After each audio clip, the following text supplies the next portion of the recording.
Kopp. Here. Godes. Here. Davis. Here. Sept. Here. Hershey. Present. Everybody, please stand for the Pledge of Allegiance.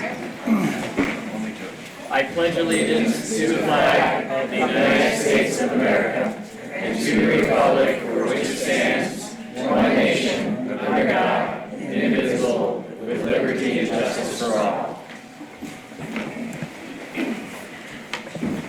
Item number 4, agenda changes and conflicts. We do have an agenda change. There will be a short presentation, I'm hoping, on the 27th Street Bridge project to lead us off. That'll be before item number 8. Also, are there any conflicts of interest that any counselor has for this evening's session? Nope. I do not. Okay, hearing none. I'll now open it to citizens appearing before council for public comment. These are items that are not on the agenda. Go ahead, ma'am. Actually, Please, I'm sorry, and also please state your name and your address. hi, Elizabeth Walgren, 307 West Richards Avenue in Silk, Colorado. I talked last time. I do have a list of names that have signed over their minutes to me, if you'd like to see. There is an hour wait time. I'm not going to take that much. I just asked for a little bit. I don't know if these folks they're present tonight. They're not. That's why they signed them to me. They can't do that. Yeah, that's what I was going to say. Typically, Mr. Mayor, that is, if you want to donate your time, somebody who's physically here to comment. Can I Okay. give that to the mayor? That's a great idea. Well, if you're hearing me for just a moment, then I will hear have you for a 3 little minutes. bit. I'd like to talk about youth vaping, which is 11.7% in high school and 3.3% in middle school, which you already know. But youth alcohol use. According to the CDC, underage drinking, alcohol is the most commonly used and abused drug among youth in the United States. Excessive drinking is responsible for more than 4,300 deaths among underage youth each year and cost the U.S. $24 billion in economic costs in 2010.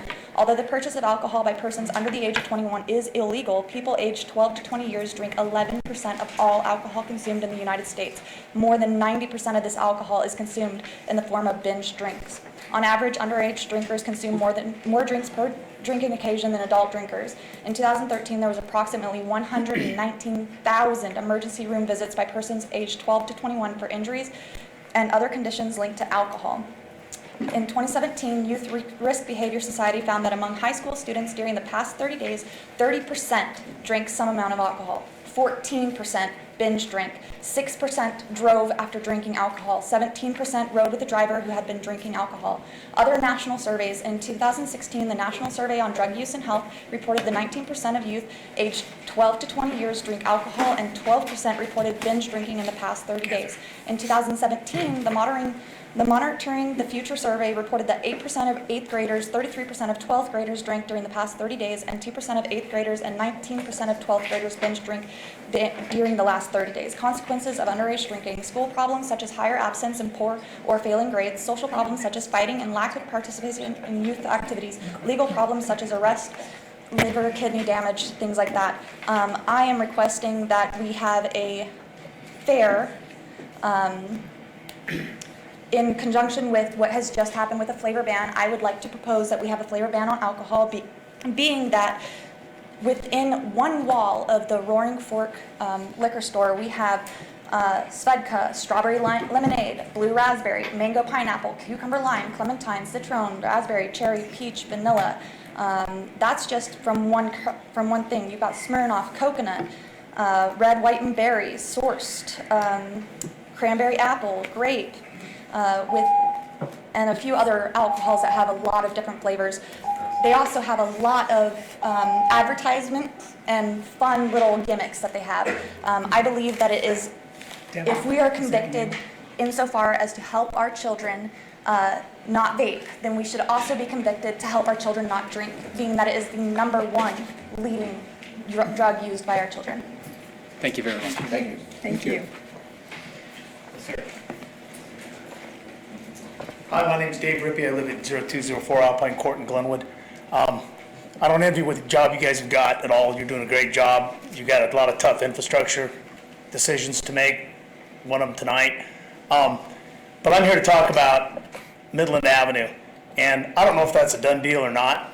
I know that your cost came in on the landscaping exorbitantly high, and I just wish that you would step back from that decision if it's final, or if it's not final, step back and reevaluate the cost on Midland Can I ask a Avenue. question? Are we talking about Midland Avenue? South Midland Avenue, from Okay. the Sunlight Bridge to the Mountain Okay. Market.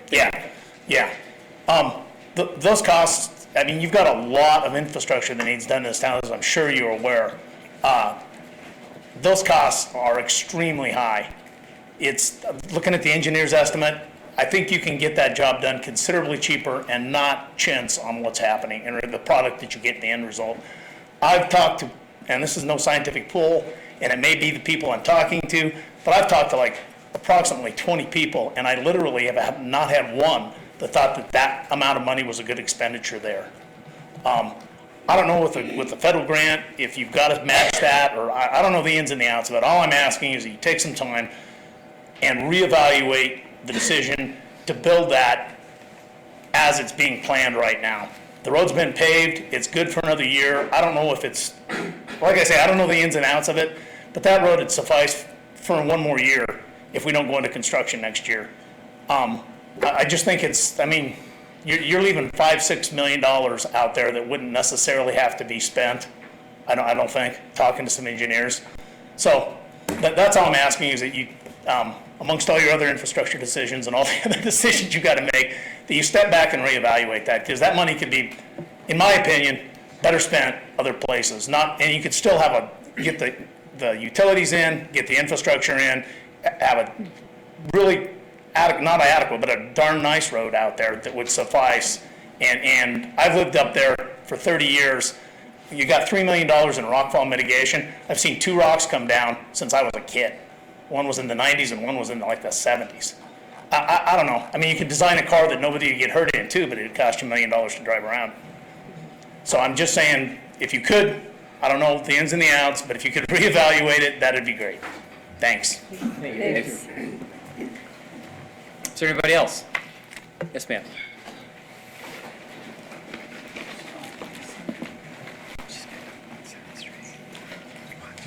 My name's Minette Anderson. I live at 1405 Donegan Road in Glenwood Springs. I just wanted to express my sincere gratitude to all of you and to the city staff, in particularly Terry Parch, for the wonderful job of reinstalling engraved bricks under the bridge that over 20 years ago were placed by all the people in Glenwood that wanted that West Wing Street closed. Everybody did a wonderful job down there, and it's beautiful, and I want to thank you very, very much. And that shows a lot of respect for the effort that went into that concern that we had. Thank you. Thank you. Would anybody else like to compliment us? Don't all jump up. All right. Seeing none, and thank you for that. We'll now turn it over to council comments and board and commission updates. So let's start with council comments. Looks like Tony's up. Just real quick, Mr. Mayor, we mentioned it during our meeting, and the person who just addressed this board about vaping, I was just looking, and I think we also mentioned at that meeting that the governor of Michigan has banned vaping devices. I was looking at this study today from Yale Medical School about the serious consequences of vaping. They just had a death in Oregon. Alcohol, I can tell you from my other job, is a big, huge issue. Marijuana can be an issue. Those industries are well regulated. I'm not going to, the reason I supported that ban is I don't think it's appropriate, Mr. Mayor, for a company like Juul and other companies to experiment on children or people with these flavored devices that are drug delivery devices. They deliver nicotine. And whether they're fruit flavored or not, we don't know some of the chemicals in there. There is no federal regulation. So I want to thank this council and Charlie and of course the mayor and everyone here for being really on the cutting edge of this issue, even ahead of Carbondale, maybe just behind Aspen, to make sure that these devices are kept out of children's hands, and anything we can do when they're safe, when there's regulation, when their experiments are done, then they can be legalized. Right now, they're killing people, Mr. Mayor. Thank you. Thank you. Other council comments? Go ahead, Charlie. Just a couple of things. I want to mention, following up what Tony just said, that the alcohol flavors, we can't control the alcohol. That's a state control. We have no regulatory authority over alcohol and flavors, and it might be a great idea, but we have no control over that. And just for the council, the FA, the Financial Advisory Board, had met recently, and one of the things they want to engage the council with is to talk about, depending on what we do with A&I funds, if we're going to put money into the grant program, they want to start talking somewhere in late October about what the priorities would be, what the council view is, so we don't get into the issues that we've had in the past years and that. So just to let you know, that's what the FAB is looking at if they're involved in the funding next year. So, thank you. Mr. Davis. I just want to say that I think staff hit a home run by hiring some private security down under the Grand Avenue Bridge. And it's actually made it a much more comfortable place to hang out, and it's much cleaner down there. I think that, however, that a couple of things we should do, I'd like to recommend to do differently. I think that currently we're there from private securities there Thursday, Friday, and Saturday noon till 10 o'clock at night, and I think that 4 till 10 would be sufficient. I'd also like to recommend that we continue that through the at least the second week of October, as we are, I know our hotels are continuing to be packed on, sold out on those weekends, and I think we should increase it by at least one night up through Sunday night, so make it Thursday, Friday, Saturday, Sunday as we go forward. I appreciate staff's help with that. So that would be, Mr. Davis, till the mid-October, you're thinking, or early October? Till mid-October. Okay, thank you. An additional 6 weeks, or maybe it's an additional 5 weeks now from where we're at. I would be supportive of that as well. Is there any other, I would be supportive of that. does anybody else have any comments about that? I mean, we're asking to. I agree. I think we should do it. Okay. It's been great, and I've seen Steve down there with the security, and Citadel does an excellent job. So. Yeah, I would support that for the rest of this year, and then we should have a discussion on funding for that for next year. That's one of the things I intend to do when we have that department budget talk. Great, great. Do you ever need a formal vote, or do you have enough direction to continue it? I think I'm fine because I could probably do it under my existing spending authority. Okay. Thank you. Thank you. Thank you, Steve, for bringing that up. Yep. Any other comments? I have one. Okay. I have been involved with the Middle Colorado Watershed Council, doing things with them. I know there are a number of water conservation and protection groups here in our valley, and I appreciate it being that we're in the arid west. And although this year was good, we have had quite a few drought years.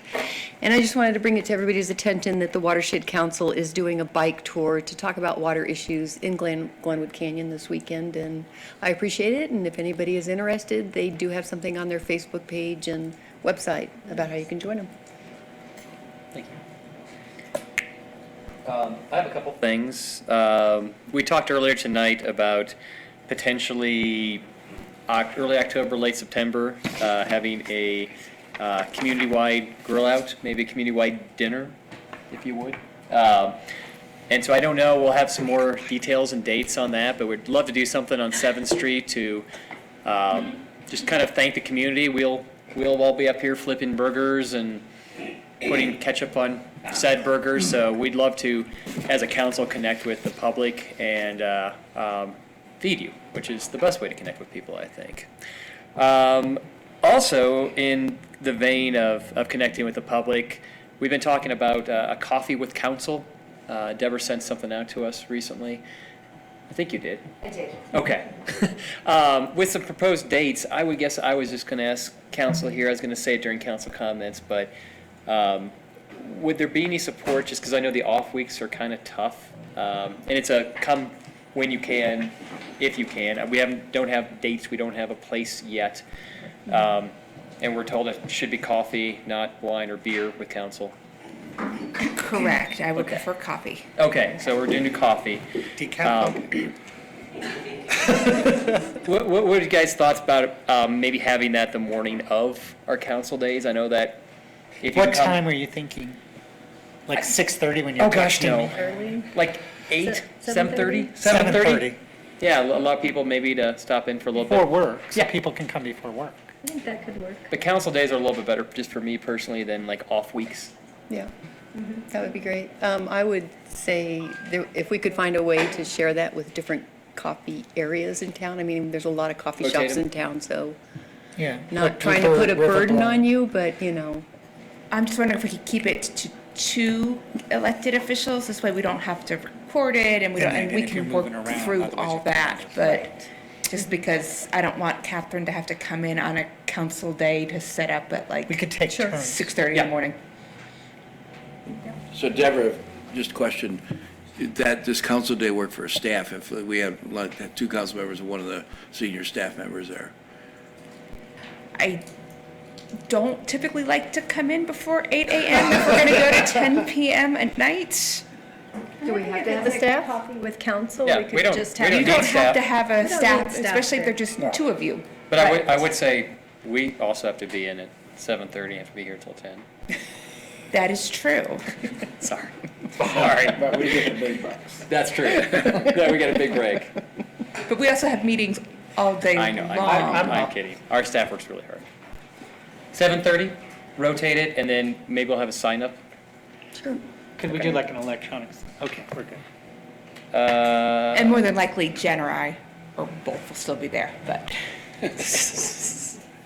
But you can come if you want. Also, I just want to thank our streets department for the first time in, I don't know, since I've lived here, Midland Avenue has literally no potholes right now. So we spend a lot of money to do mill and overlay on the absolute worst parts. We did hot patching on the not worst parts, and with the goal of limping us along through this winter so that we can tear it all up and reconstruct it next year and do it the right way. But if you get a chance to drive up to Sunlight or come out to South Glenwood, you'll be pleasantly surprised. It's amazing. There's no potholes. That's all I have. Board and commission updates. Oh, I already gave mine. Any order? No, go ahead, Sean.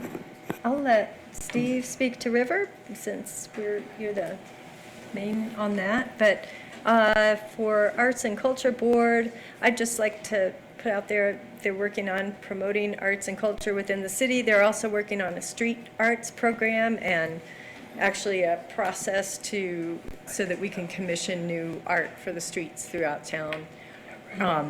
That board could use, I think they have opening for 2 new positions, so anyone who's interested in promoting arts and culture throughout the city and in different venues and different types of art, please apply for that commission. We'd love to have you. I see one of our members, at least in the group out there tonight, and we also have 1 youth member position that's available from schools, so just want to put that out there. We'd love to have new people on that board. Thanks. I think you're actually the liaison to the River Commission, and Oh, I did. am I? Yeah, and I. Oh, did we But we flip both that? sat in there this last. We both sat in there. Okay. meeting. Well, I'll update So on the I'm River sitting here thinking Commission. like, And okay, what did we talk about? I had to leave early. Okay, so the River Commission is working on a riparian ordinance, which is something that the city's never had, which kind of protects our river corridors, just right next to the rivers along the Roaring Fork and the Colorado, and it will just try to maintain a healthy riparian area next to the river and protect the water quality for all the users downstream and for the gold medal waters that we have running through our city. So they've been working on that. It's going through P&Z right now, and it'll be coming to council hopefully within the next month or so. We're getting feedback from residents and different people to try to get that ordinance hammered out. And they also had a very successful river days in early August where they do a river cleanup. They have a River Fest day I think that was on August 4th this year, so that was a big success. And anything else that I missed? And they talked, maybe it was after you left, about their excitement that we're finally going to have before council on the 19th here, I think. They're opening bids tomorrow for Two Rivers Great. restoration, riverfront restoration Do believe we're opening them tomorrow, yes. tomorrow. And the And boat then that'll ramp. be coming before council in a couple of weeks, so Great. that's been a long time coming around. Hopefully we'll be able to move that project forward. I'll be out of town for Park and Rec next week, if you'd like to I can look at cover it. that. I'll look at my schedule. Or if somebody else would like to volunteer for that. Okay, that's all I have. Okay. Tony? I was going to talk about the fire board briefly and the exciting things that the chief is doing, but as you all know, I think since our last meeting, and Deborah will correct me if I'm wrong, we've had 2 fires. There was one fire before and one after. We had a wildfire and then the fire on over here. And they just did such a fantastic job. It's also a really fun board. But we're just so fortunate to have such a responsive and great department. And this brush fire, as hot and dry as it could have been. And I see Sergeant Crawford in the back as well. You know, one of our police officers, Officer Wheeler, the fireman said, here, grab a hose. And he was out there fighting the fire to be there as quick as possible, to stop it as quickly as possible. It could have been much worse, as you saw those updates from Deborah, which I appreciate as well. Thank you. Wow. Thanks. I also highly appreciate our fire department. I know you do. Well, specifically when there's a brush fire in my neighborhood. Yes, of course. I like them even more if that's possible. Any other boards or commission updates? I could tell a little bit about the tourism board. They're very excited about their new meltwater system and the fact that they're really reaching out and making connections around the world about Glenwood Springs and the work that they've been doing in the last couple of years on promotions that are more related to what they mentioned today was, you know, a PR kind of appeal of bringing people in to visit the community who then go out and spread the word about Glenwood. And it's pretty exciting to see almost weekly, if not 1 or 2 times, you know, 2 or 3 times a week on finding the name of Glenwood Springs in all sorts of countries and places. So excited to be a part of that board. Yeah, you know, we have a lot of issues in this town and a lot of things that we look at as a council, but there's probably nothing bigger than the strip mine that's planned for up the hill here. And recently, the chamber did a survey of its membership, and just to report to people, I'm not trying to steal Angie's thunder here, but 90% or more of the businesses that are members of the chamber do not support the strip mine. I think that's a pretty significant finding.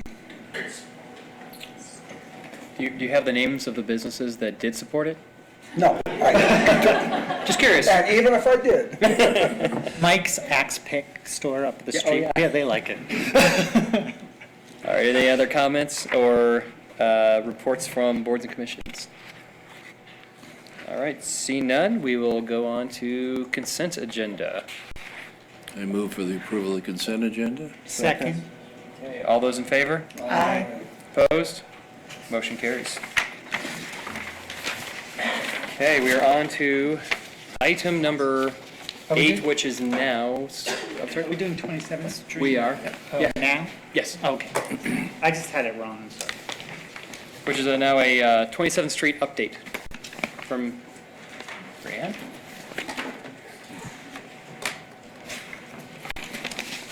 Very excited to hear the good news. Hi everyone, Brianna Starbuck, Public Information for 27th Street Bridge. Vans with RLW Construction just stepped out for a quick moment. Quick update is that we are preparing for our big bridge slide, which is really exciting. That is going to be a big milestone for the project. And gearing up for that, that includes big utility work operations. And to optimally position the project for that 84-hour closure, we're doing a big construction push. And so we just sent out a cone zone. Be sure to sign up for cone zone, reminder, that we are going to be doing a big construction push, which will include lane closures and night work.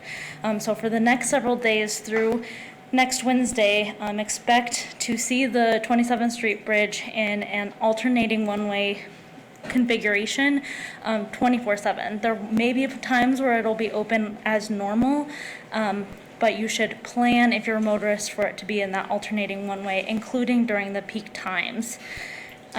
We are proceeding with the goal of completing the bridge replacement as scheduled, starting on the 12th. That, again, is an 84-hour schedule, and that is a highly technical operation with very little flexibility, which means that we're wanting to really gear ourselves up so that we know that we're ready to execute that 84 hours.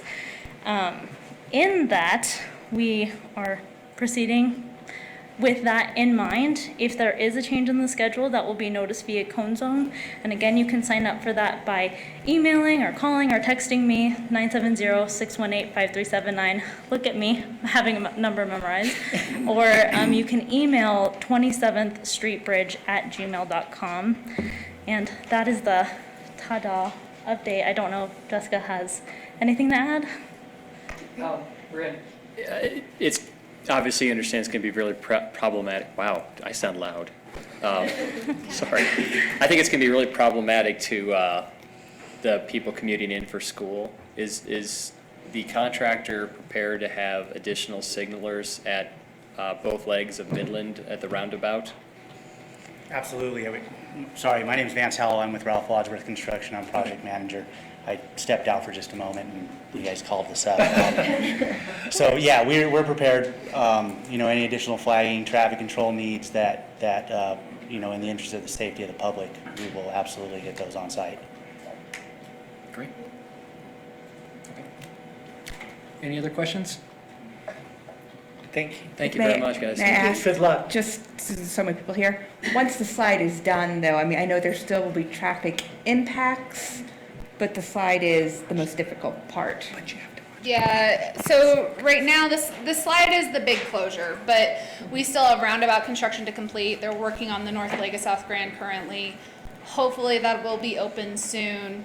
And then we still have to finish the pedestrian bridge. We've had some issues with the water line. So we're gonna get that open, but then we'll have to temporarily close it down and detour pedestrians to get that work done. And then we have to put approach slabs in, so there'll be a full closure, hopefully over a school holiday weekend to do that. And then obviously all the beautiful masonry, the pier removal, and the landscaping. So there's still a lot to be done. Okay. Thank you. Great, Thank you very much. Thank you. All right, next on our agenda, we have the presentation of the draft of 2020 to 2025 strategic vision. Okay. I was going to hand this over to the subcommittee of council to explain as we discussed, unless you guys want some backup, in which case I'm happy to jump in. I think we should have our first leader. And can I Mr. ask the Voorhees. subcommittee a quick question before we? Sure. Or Rick or Shelley, are you guys looking at the end of this presentation for a vote to adopt the strategic plan, or just? No. Okay, thank you. What we're looking at is a vision, a strategic vision tonight. And that's the work of a subcommittee that really looked at where we're at as a city, looked at where the citizens are, and it's very much an incomplete work at this time. We'd like to put it out there to get citizen input into that thinking. And it's really an effort, I think, by the council to increase transparency, especially along the lines of setting budgets and looking at future projects. We've been in sort of a modality here where every year there's thousands of things that are going on, and this is an effort to look 5 years down the track and to say, what do we want to be in that period of time? And then to say that, everything's not critically important in any given year, but what is important is a 5-year look at where this wonderful city that we have could be. So we did a start on this. It's very much a draft. I know that we still have a ways to go, and that way to go includes doing the budget, which we're looking at now for 2020, but also sort of a 5-year look at what could happen given revenues that the city has and where we could go forward. So there are 5 goals that we're proposing, and there isn't, 25, 20, 30, 40, 50 goals like there was, I think, several years ago. So there's some high-hanging things that we're looking at. Infrastructure is definitely a huge need in this city. We're in many ways playing catch-up with some things that could have been done.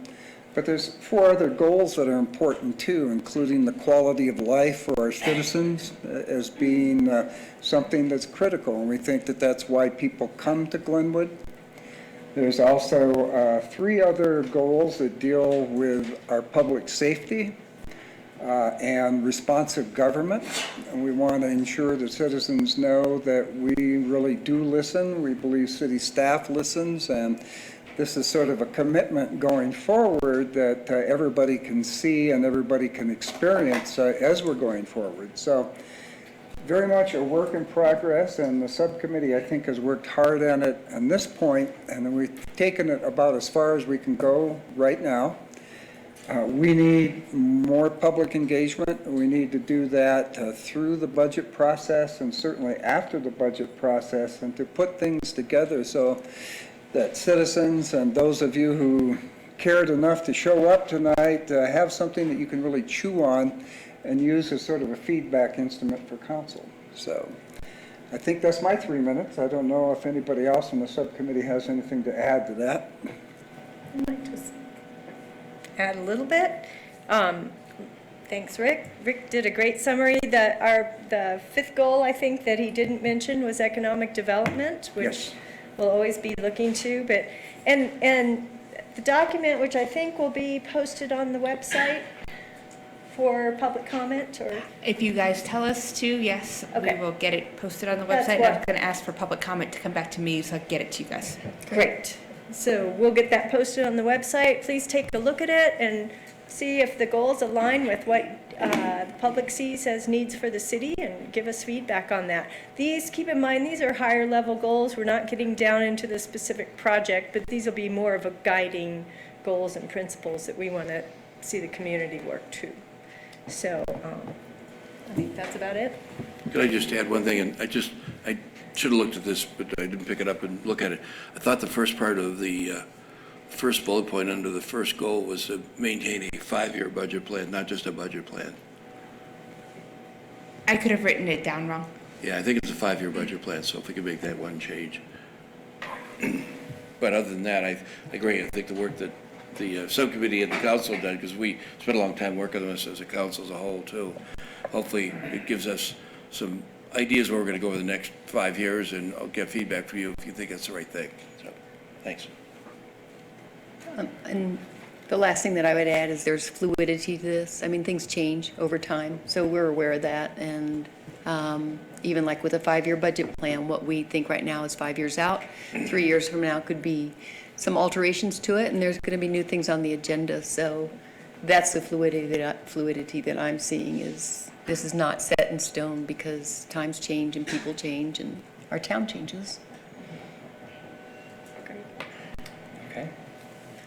Well, thank you. I want to thank you guys for putting a lot of time and effort in on the subcommittee. We haven't had a strategic plan probably for a while, so I think beginning with the end in mind is fantastic. I really appreciate the work. Any other comments? Okay.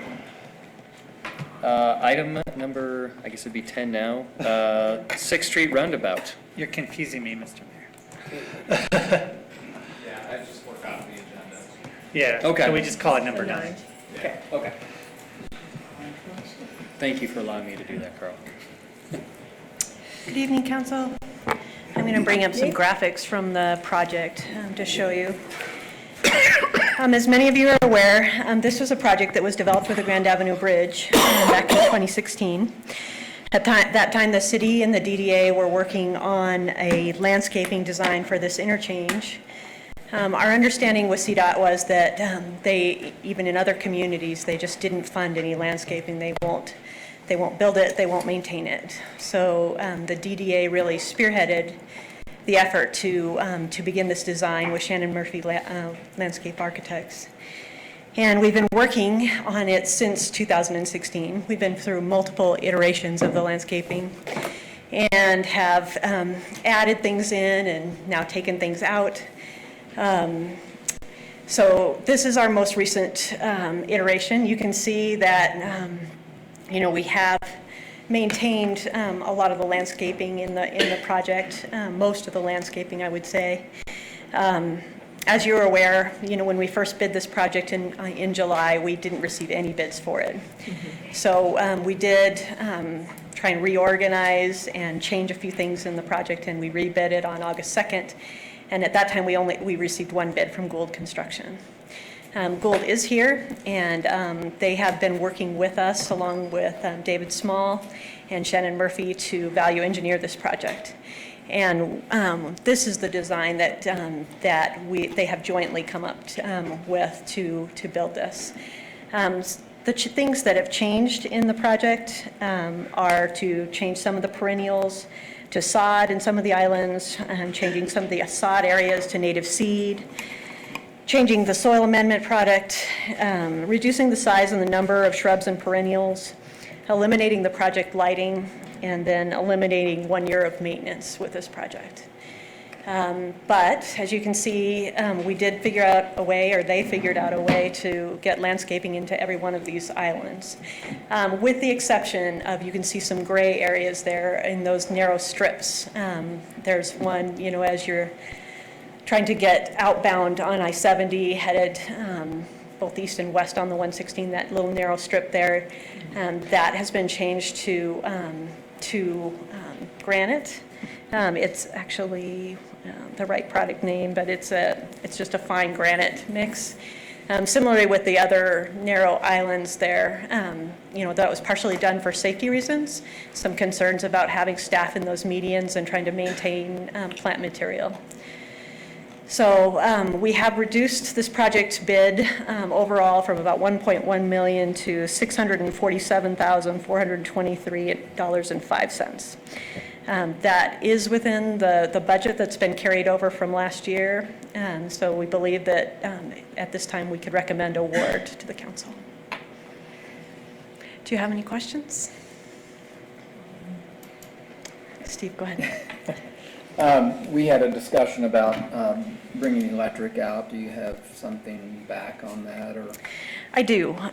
You had asked about electric and about Island 13, which is that little island.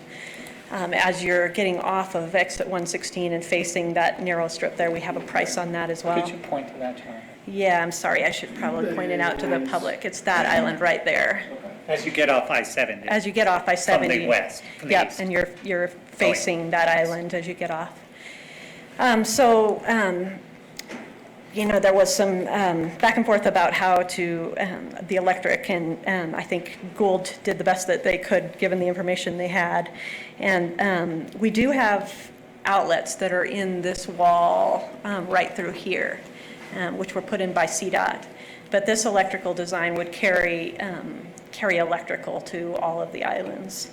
They're relying on sleeving that already exists, and there would be an additional 12 outlets. So with that, the additional price for electrical just to supply outlets for holiday lighting would be $39,720.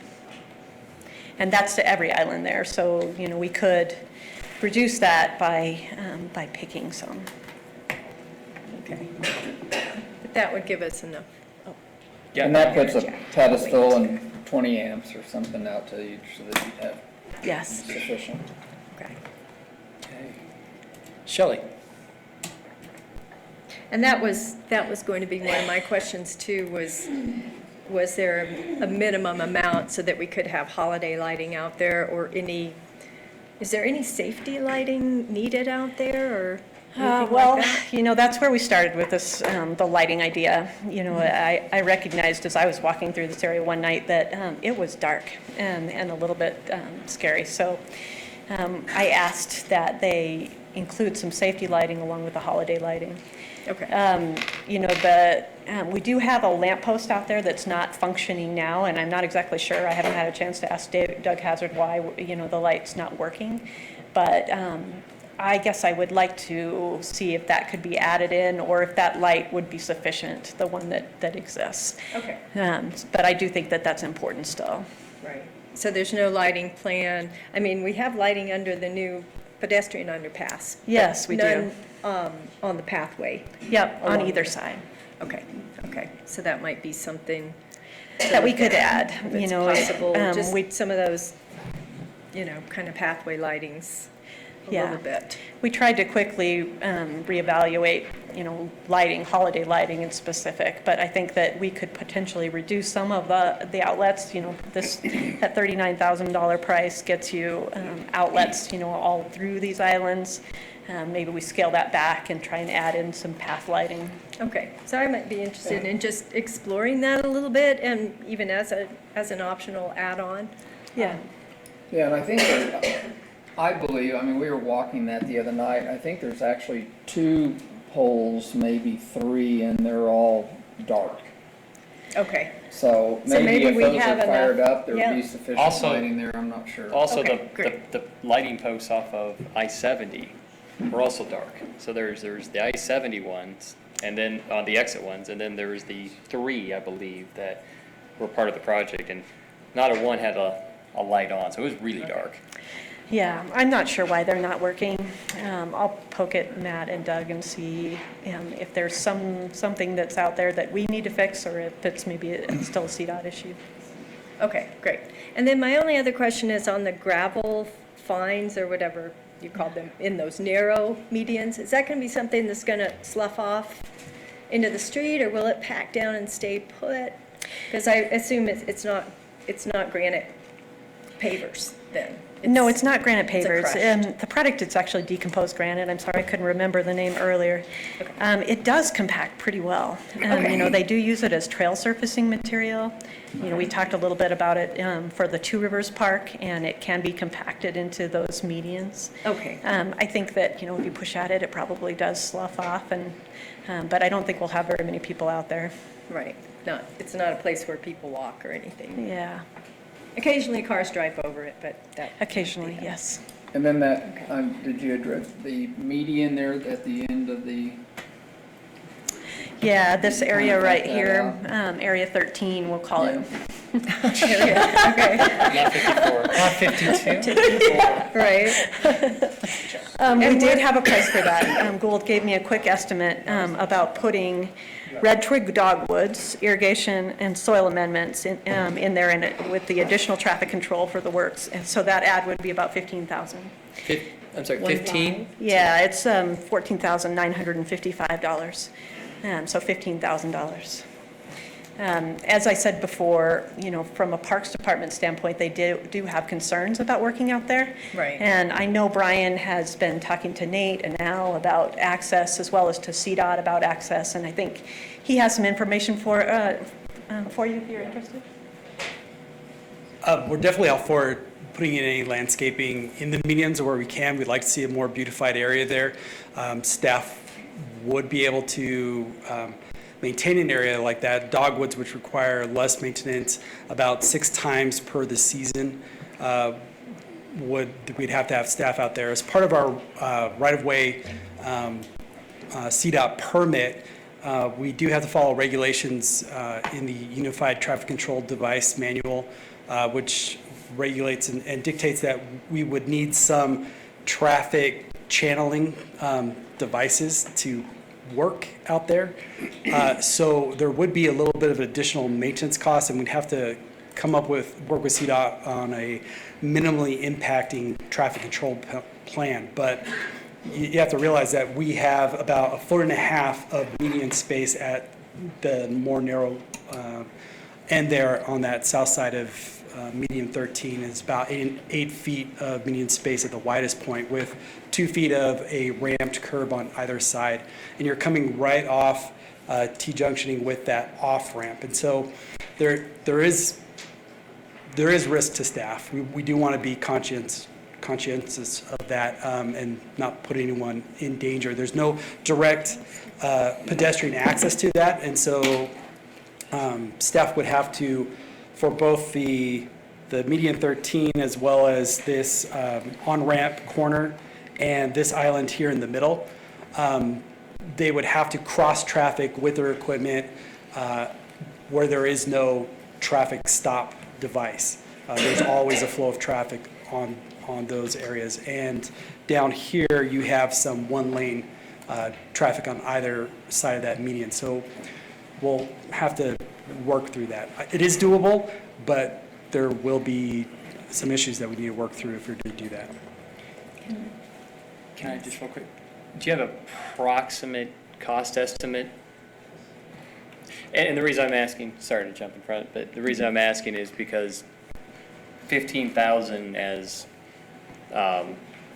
presented, that it is what it is, but if it costs 15,000 a year, I'm just sensitive because originally traffic control was budgeted for the whole project at 20,000, turned into 250, and I get it, I understand, but I just want to be very conscientious that it doesn't cost us potentially $20,000 a year. Do you have any idea on any of that? No, I've been trying to get those numbers for you as fast as we can. We're going to meet on site with Dawn early next week to look at it and see what we can do. I will get those numbers to council as soon as we can get them. Thanks. Well, and I'd like to jump in too on that. If it costs $15,000 to put landscaping out there and it's a narrow little strip that's going to be very difficult to keep alive in our climate, and with I'm more concerned about the safety concerns of trying to put park staff out there to maintain it than I am actually about the cost. So I think that's something that really needs to be evaluated. There have been, there's some places that I've seen in specifically down around some of the street improvements that they've done in the Alameda area, down in Denver on Colfax. They've put in some colorful and metallic kind of artwork in a place like that where you don't have to go in and maintain it, but maybe you get an improvement, and maybe that's something we could look at doing in the future, is installing something like that wouldn't require maintenance and that might dress that area up if we needed to, just as a suggestion, rather than putting landscape out there that sounds like it's a safety as well as a, I could see that being difficult to keep alive. There are a number of options we can look at, but the dogwood plantings would be fairly minimal maintenance times, but there are considerations. As long as it's not pallid buffalo, I think we could look with some kind of art form out there. Right, okay. Thanks. All right. Thanks, Terry. Thank you, Shelley. Councilor Davis. Oh, really? Yes. Well, I would, just on that same area, and Jonathan and I kind of walked around that last night, and that was the one spot that we just kind of thought was missing, particularly since as you come off the interstate, that's exactly where you're stopped. And as Terry Wilson spoke to the other day, it's really, to his point, it was really important that you immediately tell traffic they're no longer on an interstate, and so those plants in that area actually had an additional benefit. I did talk to Shannon, the landscape architect, about that as well, and she may have oversimplified it, but she was thinking that, about maybe 3 times a year you'd have to go out there with a blower and just kind of blow the dead out of it, but maybe it's more, in your mind, more maintenance than that would require. Yeah, there'll be some, pruning, shaping of the bushes, weeding, inspecting the irrigation system and whatnot, if there's repairs, things like that. I mean, even in the strips where we have the pavers, we have weeds growing up through there. So now we're looking at, all right, do we replace that with a stamped concrete or a surface concrete? Or do we have somehow a rig where we can take a lit vehicle and do the spraying without crews having to go on a 1-foot strip out there? But, yeah, so it could be as low as 3 times a year. Just kind of depends on what we see out there and what level of maintenance we're comfortable with. Yeah. And you, in fact, have to, several times a year, have to get to all these areas. It's kind of surprising, I think, and we've made, I think, a mistake up here of calling it the roundabout, because the reality is the roundabout is actually a small feature in this. The one area at the bottom where you come out of the tunnel is actually bigger than Centennial Park and has a lot more feature to it. There's actually 19 different areas we have to touch in this project. Bring irrigation to, bring electric into if we choose to do that. So that's why it's really, has become quite a large project. It's not like just going into somebody's backyard and putting in a few trees. So. Yeah. I do absolutely agree with you that the landscaping provides a traffic calming effect, which is hugely needed in its roundabout. When you go out there, spend some time watching just traffic behavior, we need something that gets people to have a different mindset when they come into the roundabout. Yeah, it's extreme. I've actually stood on that island and without traffic control, and it was scary. Yeah, one of the things we're worried about is if you go out and you look where traffic is going over the medians and some of those things, that those irrigation systems and valve boxes are going to be damaged by vehicles. And so anything that we can put that provides a better sight barrier, that directs people around, that gives them a better visual, especially at night when it's dark, will help reduce costs of having to replace those systems. All right, thank you. Okay. Charlie, do you have questions for staff? Yeah, just one question. And it may have just been answered in what Steve said. You're going to have to go out in each of these areas, even if there's this gravel surface, and clean them out once in a while. Maybe not as often in a year, but you're going to still have to get out there occasionally and clean them out. So we are going to still have at least a trip or two a year, correct? Yes. Okay. Okay, thank you. All right. Counselor Stepp. Terry, a couple questions. Can you give us a breakdown for providing those electric outlets by space? Like, is it $3,000 each, or is there any kind of way to break that out? Oh, well, luckily the man who built the estimate is in the audience. Because you mentioned we didn't have to do all of them, so that's what I was wondering. Do you have information about cost per island? Really not to that level, but okay. What she's asking for, because there's a certain amount of, a minimum amount of electrical work that has to be done to provide one outlet or a dozen outlets. So we'd have to really get into the system and understand that.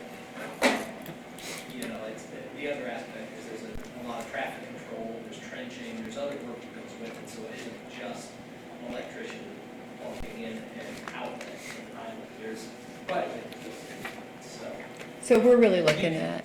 With a little bit more of a plan, we can certainly, go back to a location by location and break it out that way. But at this point, we haven't done that. So basically, you're saying a lot of the cost comes in just getting it going and starting, and then everything else is incremental.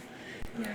And can you give me a sense of timing if we approve this with the electric and without the electric, of what gets done this year and what we have to wait till next year?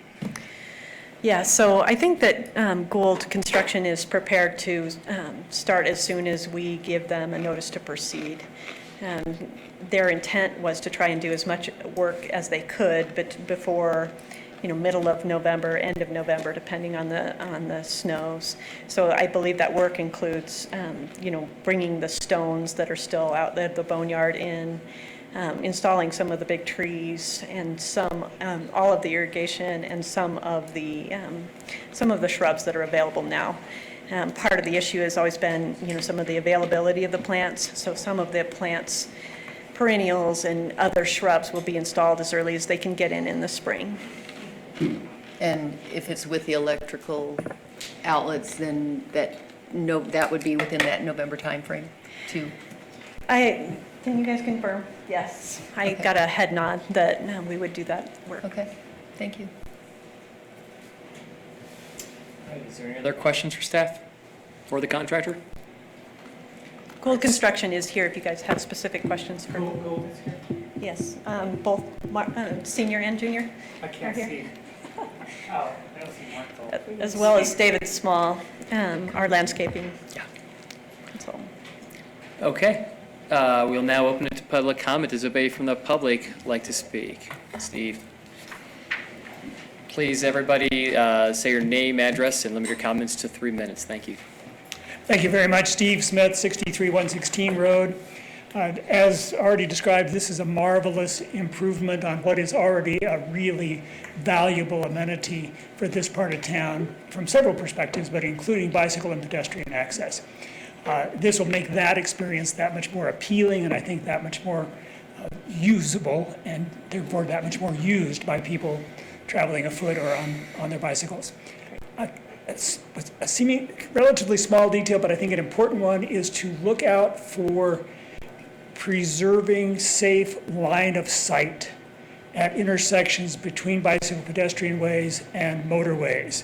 The biggest one that jumps out at me is where the southern pathway and crosswalk intersect with the eastbound off-ramp. We really encourage you to be sure that the vegetation choice and the setback of the farthest out vegetation is back far enough that drivers can see cyclists and cyclists can see drivers. Thanks very much. Thanks, Steve. Thank you. Yes. Yep. Yes. Hi, I'm Lori Chase, 705 Cowden Drive, and nice to see some progress there and get rid of those pallet buffaloes. My only comment is on the types of plants used, can we please use something like was it dogwood? Okay, dogwood is a plant that needs a lot of moisture as compared to some others that are native to this area, and I just really would like you to reconsider the types of plants that are used, so we're using less water, not more. And also, is there a way we can use solar for Christmas lights? Just a thought. Thank you very much. Thank you. Anybody else from public would like to comment on this project? All right, see. Yes, sir. Hi, I'm Steve Carver, the chairman of the DDA, and thanks for the work in getting the last bid estimates revised to get down to a number that is within the budget and acceptable. And thanks to everybody that did the work to get there, and thanks to you for your last meeting and carrying it forward. So the DDA is anxious to get it done. Our constituents over on 6th Street are anxious to get it done, so thanks. Great. Anybody else from the public? Mr. Public.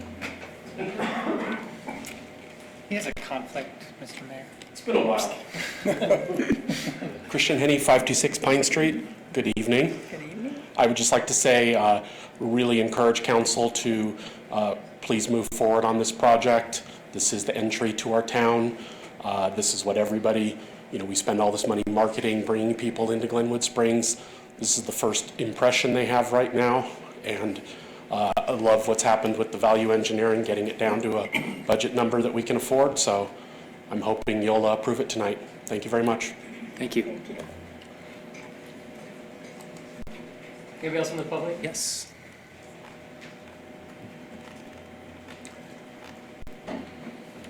I'm Courtney Madden, 1121 Blake Avenue. I just want to second the motion that she had, that we have a serious responsibility to not put plants that need so much water in that area. I don't really understand the concept of even taking irrigation to some of these tiny places. And I was driving the roundabout today, and I think that particularly that skinny little island there that you've been talking so much about, if there's anything taller than 1.5 feet on that, it's going to obstruct the view. I don't think it needs anything on there. Thank you. Thank you very much. Thanks. Anybody else? call. Lisa Adams, 716 Red Mountain Drive, on the Project 13 there. Perhaps the council is into the art development around town. Perhaps that's someplace we could incorporate that where no vegetation would have to be, and yet it would be something that would be eye-appealing, inviting to welcome to our town. Short of, they know they're in Glenwood Springs, obviously, but something to that nature. Right. Thank you. Thank you. Thank you. Is there anybody else that would like to comment for the public? Right, seeing none, I'll bring it back to council for discussion and/or motion. Steve? Well, I'd just like to say to staff, Terry, I really appreciate all the effort you guys went to. I know we threw quite a curve at you at the last meeting to try to restructure this as quickly as possible. Time is of the essence at this time of the year to get something done there. It's an important amenity to Glenwood. It is, as Christian said, it's the first thing you see as you come into town, and it's certainly been an embarrassment up to this point. It is the final stage of this long and endured Grand Avenue Bridge project, and so I'm anxious to get it done. With that said, I'll make a motion to now accept the bid that you guys have been able to put together and bring down to that a more reasonable amount. I would like to include in that the electric as well as that island.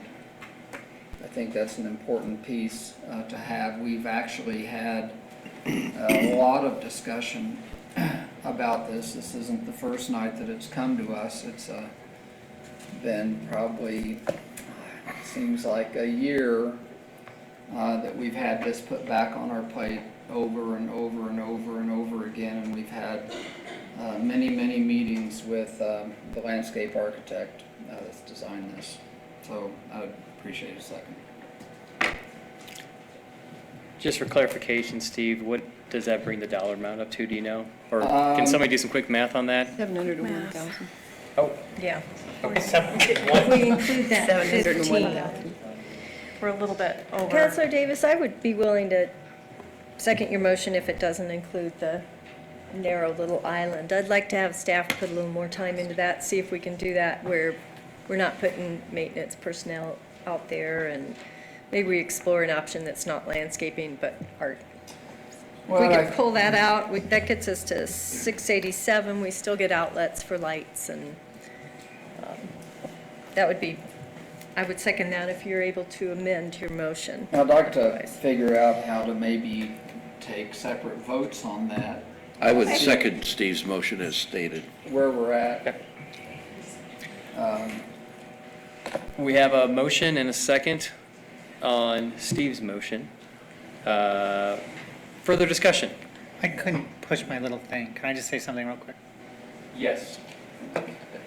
I appreciate staff as well. When I'm looking at this memo, these changes that they made, and I'm just reading from the memo, have reduced the overall project budget to $647,000 plus some change. This amount is within the budget that the city rolled forward for this project in 2019. That is the amount that I will vote to support, but I'm not going to support any more. I think it's too expensive, as I've said before, but it's important. It is an entrance to Glenwood Springs. It is the most important entrance to Glenwood Springs. It doesn't look good now. I agree with Steve that it isn't attractive, and it's a little disgraceful that it hasn't been. But I would support that amount, but not more. Thank you. Did you vote? Charlie? Thank you. Yeah, I tend to agree with what Steve has said, and I know Steve's not giving himself credit. I know he put a lot of time and energy into getting this number here as well, and I think he should be given some credit for that. I think the lighting is important. I think in the winter we'll be sorry if we don't put electric in there to have holiday lighting. I think was something that really enhances the downtown. If you see the lights, the white lights at Grand Avenue, I think that really helps. I share some of the same concerns that Shelley does with the landscaping, but I also think that if it gets that traffic slowed down, and we're going to have to be out there anyway, And I know, excuse me, I know that Brian can make that work. I really want to encourage us to get that all done. And I appreciate staff's efforts too to get this down to a number that is reasonable. And I supported the larger number, but I certainly support this one.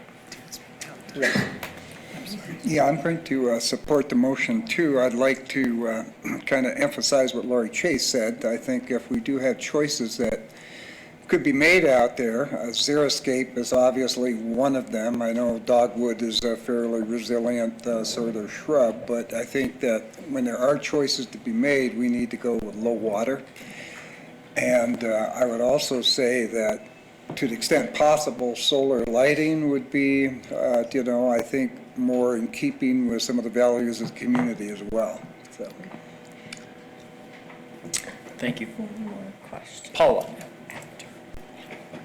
You know, I'm totally supportive of moving forward with this project and getting this landscaping done and really making the entrance to Glenwood welcoming.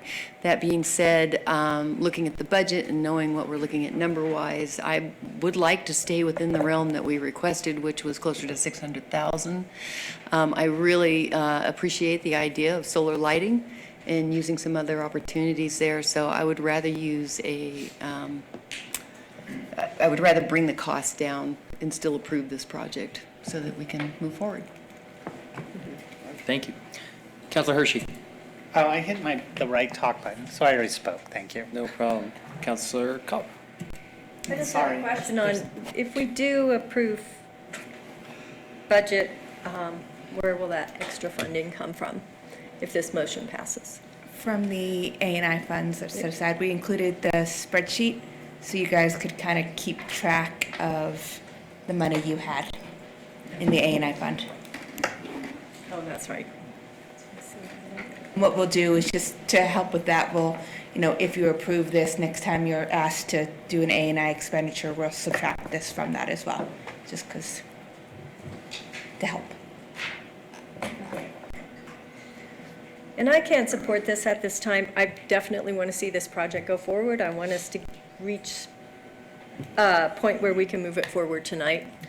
But again, with the extra, just can't support the extra funding for that narrow little strip. And I'd love to see us get the cost of the outlets down a little bit, even if we streamline it somewhat. But yeah, I'm kind of topped out at around that budget number that we were looking at, so I won't support this tonight. All right, thank you. I'll put my 2 cents in. I really like this. I did not like the $600,000 budget when we were presented with it last year, when I thought it was just a roundabout. And I am more clear that it's not a roundabout. I think the figure that little southern part that you can see up here is the size of Centennial Park is pretty telling. So I'm much more comfortable with that. I'm incredibly happy that we got a $1.1 million bid down to something in the 600s. And I think that anything that starts with 600 feels really good to me. I absolutely appreciate Councilor Stepp and Councilor Hershey's desire to stick strictly to a budget, but I think in any of these construction projects, everything goes over 20%, and so for this to go over a little bit within that realm, it's not doubling the budget. So my biggest concern, I would love that little island that Councilor Davis had in his motion to be landscaped. I just feel like it's an open-ended check of not knowing what the impacts will be, what CDOT will require. We just had this conversation 3 weeks ago when we saw $20,000 traffic control go to $250, and if we have to spend $3,000 every time we go out there, because it's $1,000 just to get CDOT out there to monitor traffic control, which is true, then that's an $18,000 a year potential maintenance burden. And the real cost of these projects is not the actual construction, it's the maintenance.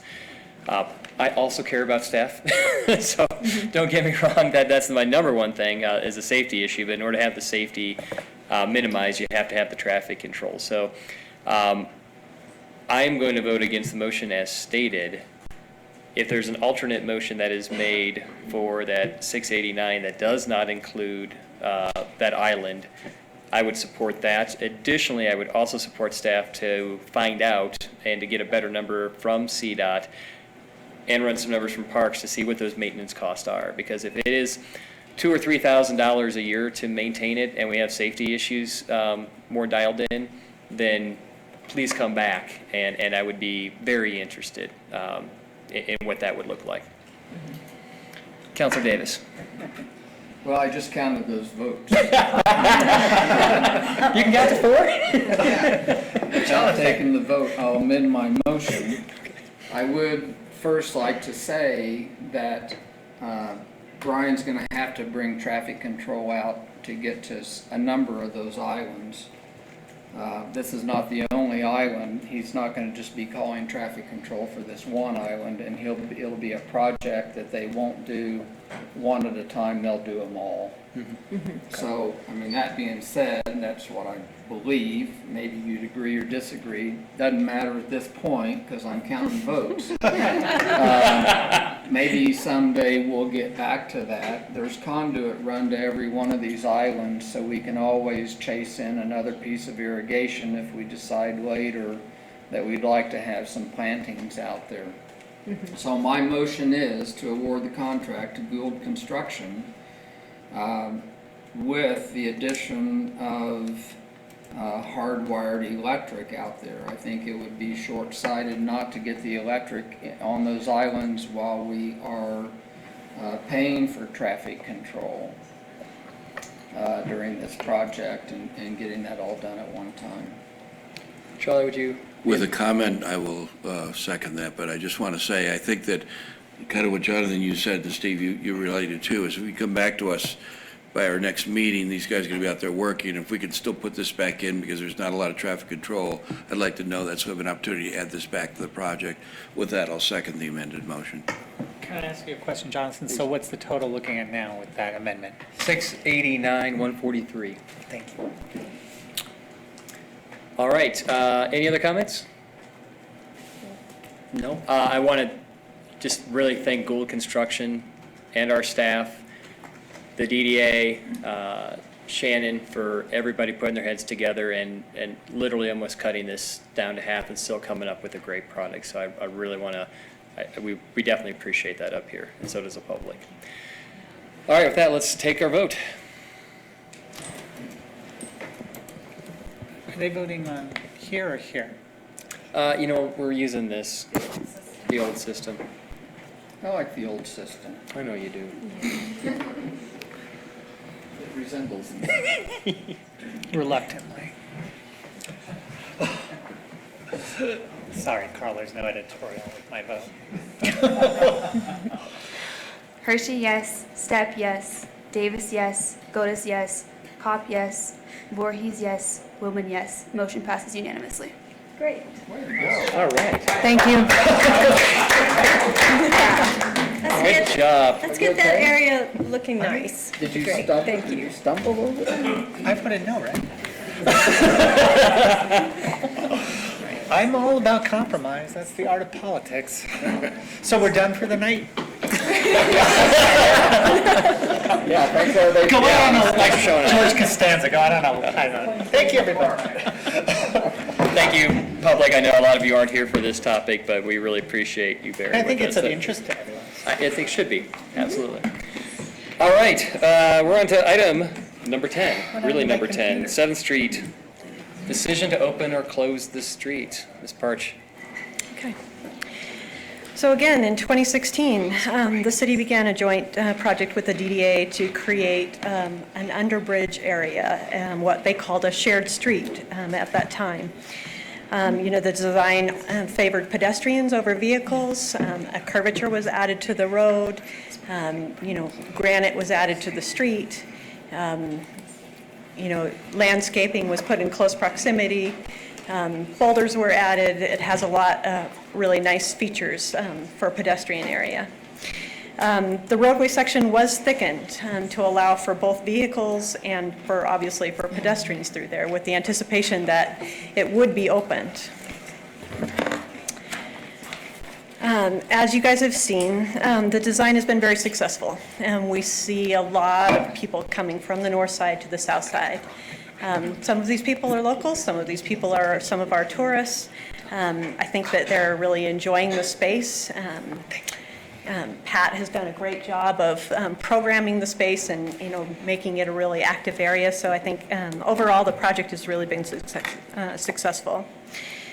3 years ago, I stood in front of the council and I expressed my concerns. In 2016, when we began, that road actually took about 9,000 vehicles a day. It was a major arterial, I would say, in our city. Locals use it. I think people that are trying to get through Glenwood use it. Very important to our system. And I think I told you at that time that we were going to compromise that use by making it a pedestrian plaza. That we would be integrating the pedestrians and the vehicles, and that I had concerns about it.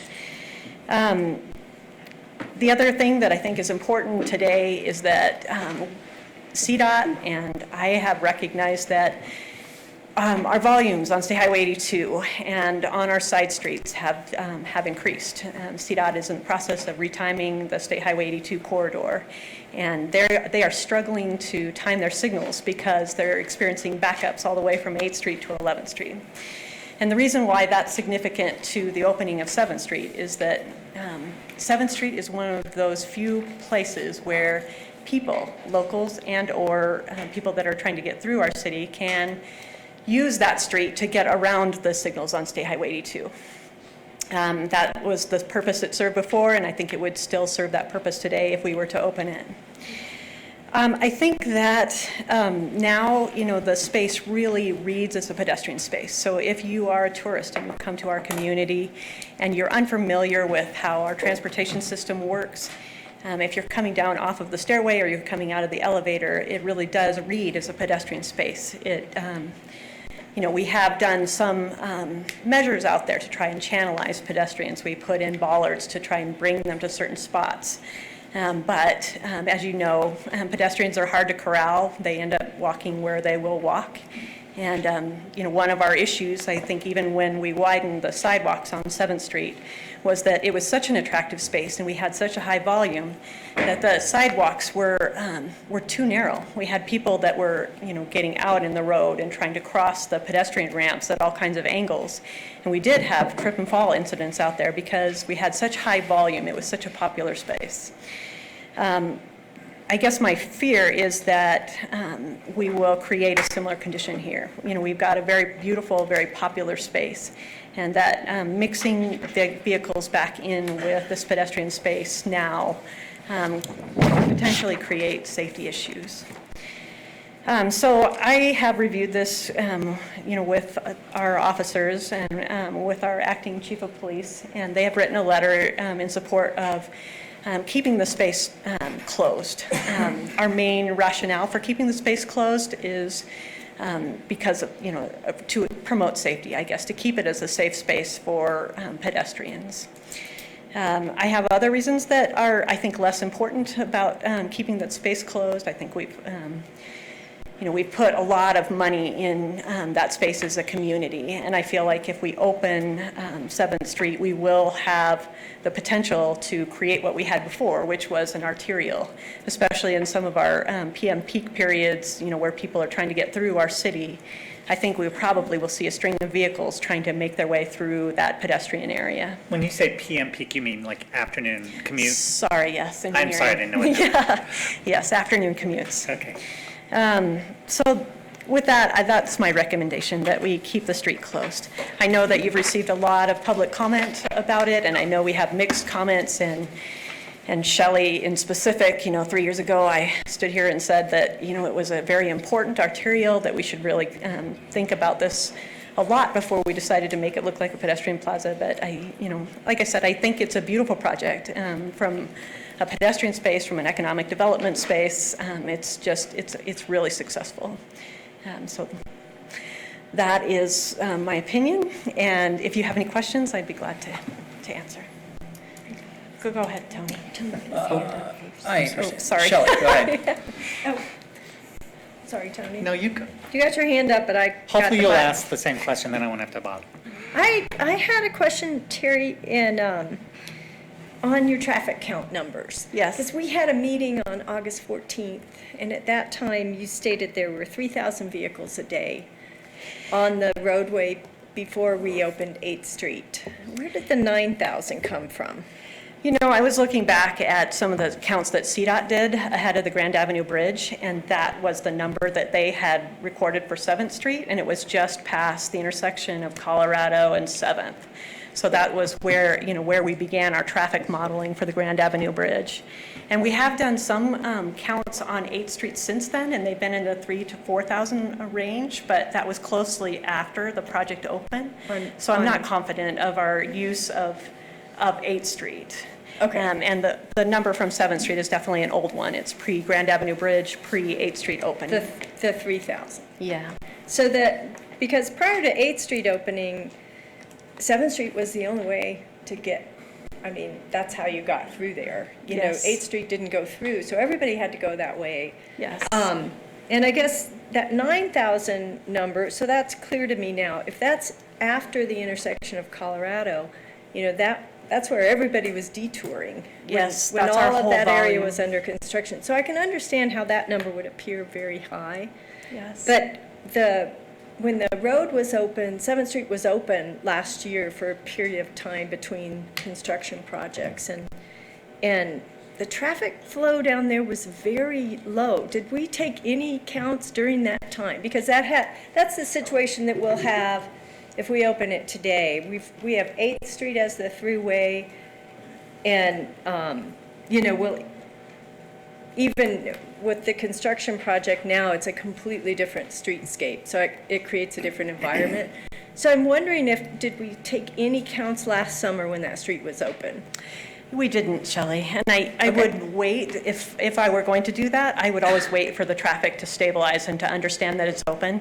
And we've had such, short periods where 7th Street actually opened that I wouldn't rely on any traffic counts that would have been done, but we didn't take any at that time. It was through like the end of the year last year and into the winter, so, okay. Yeah.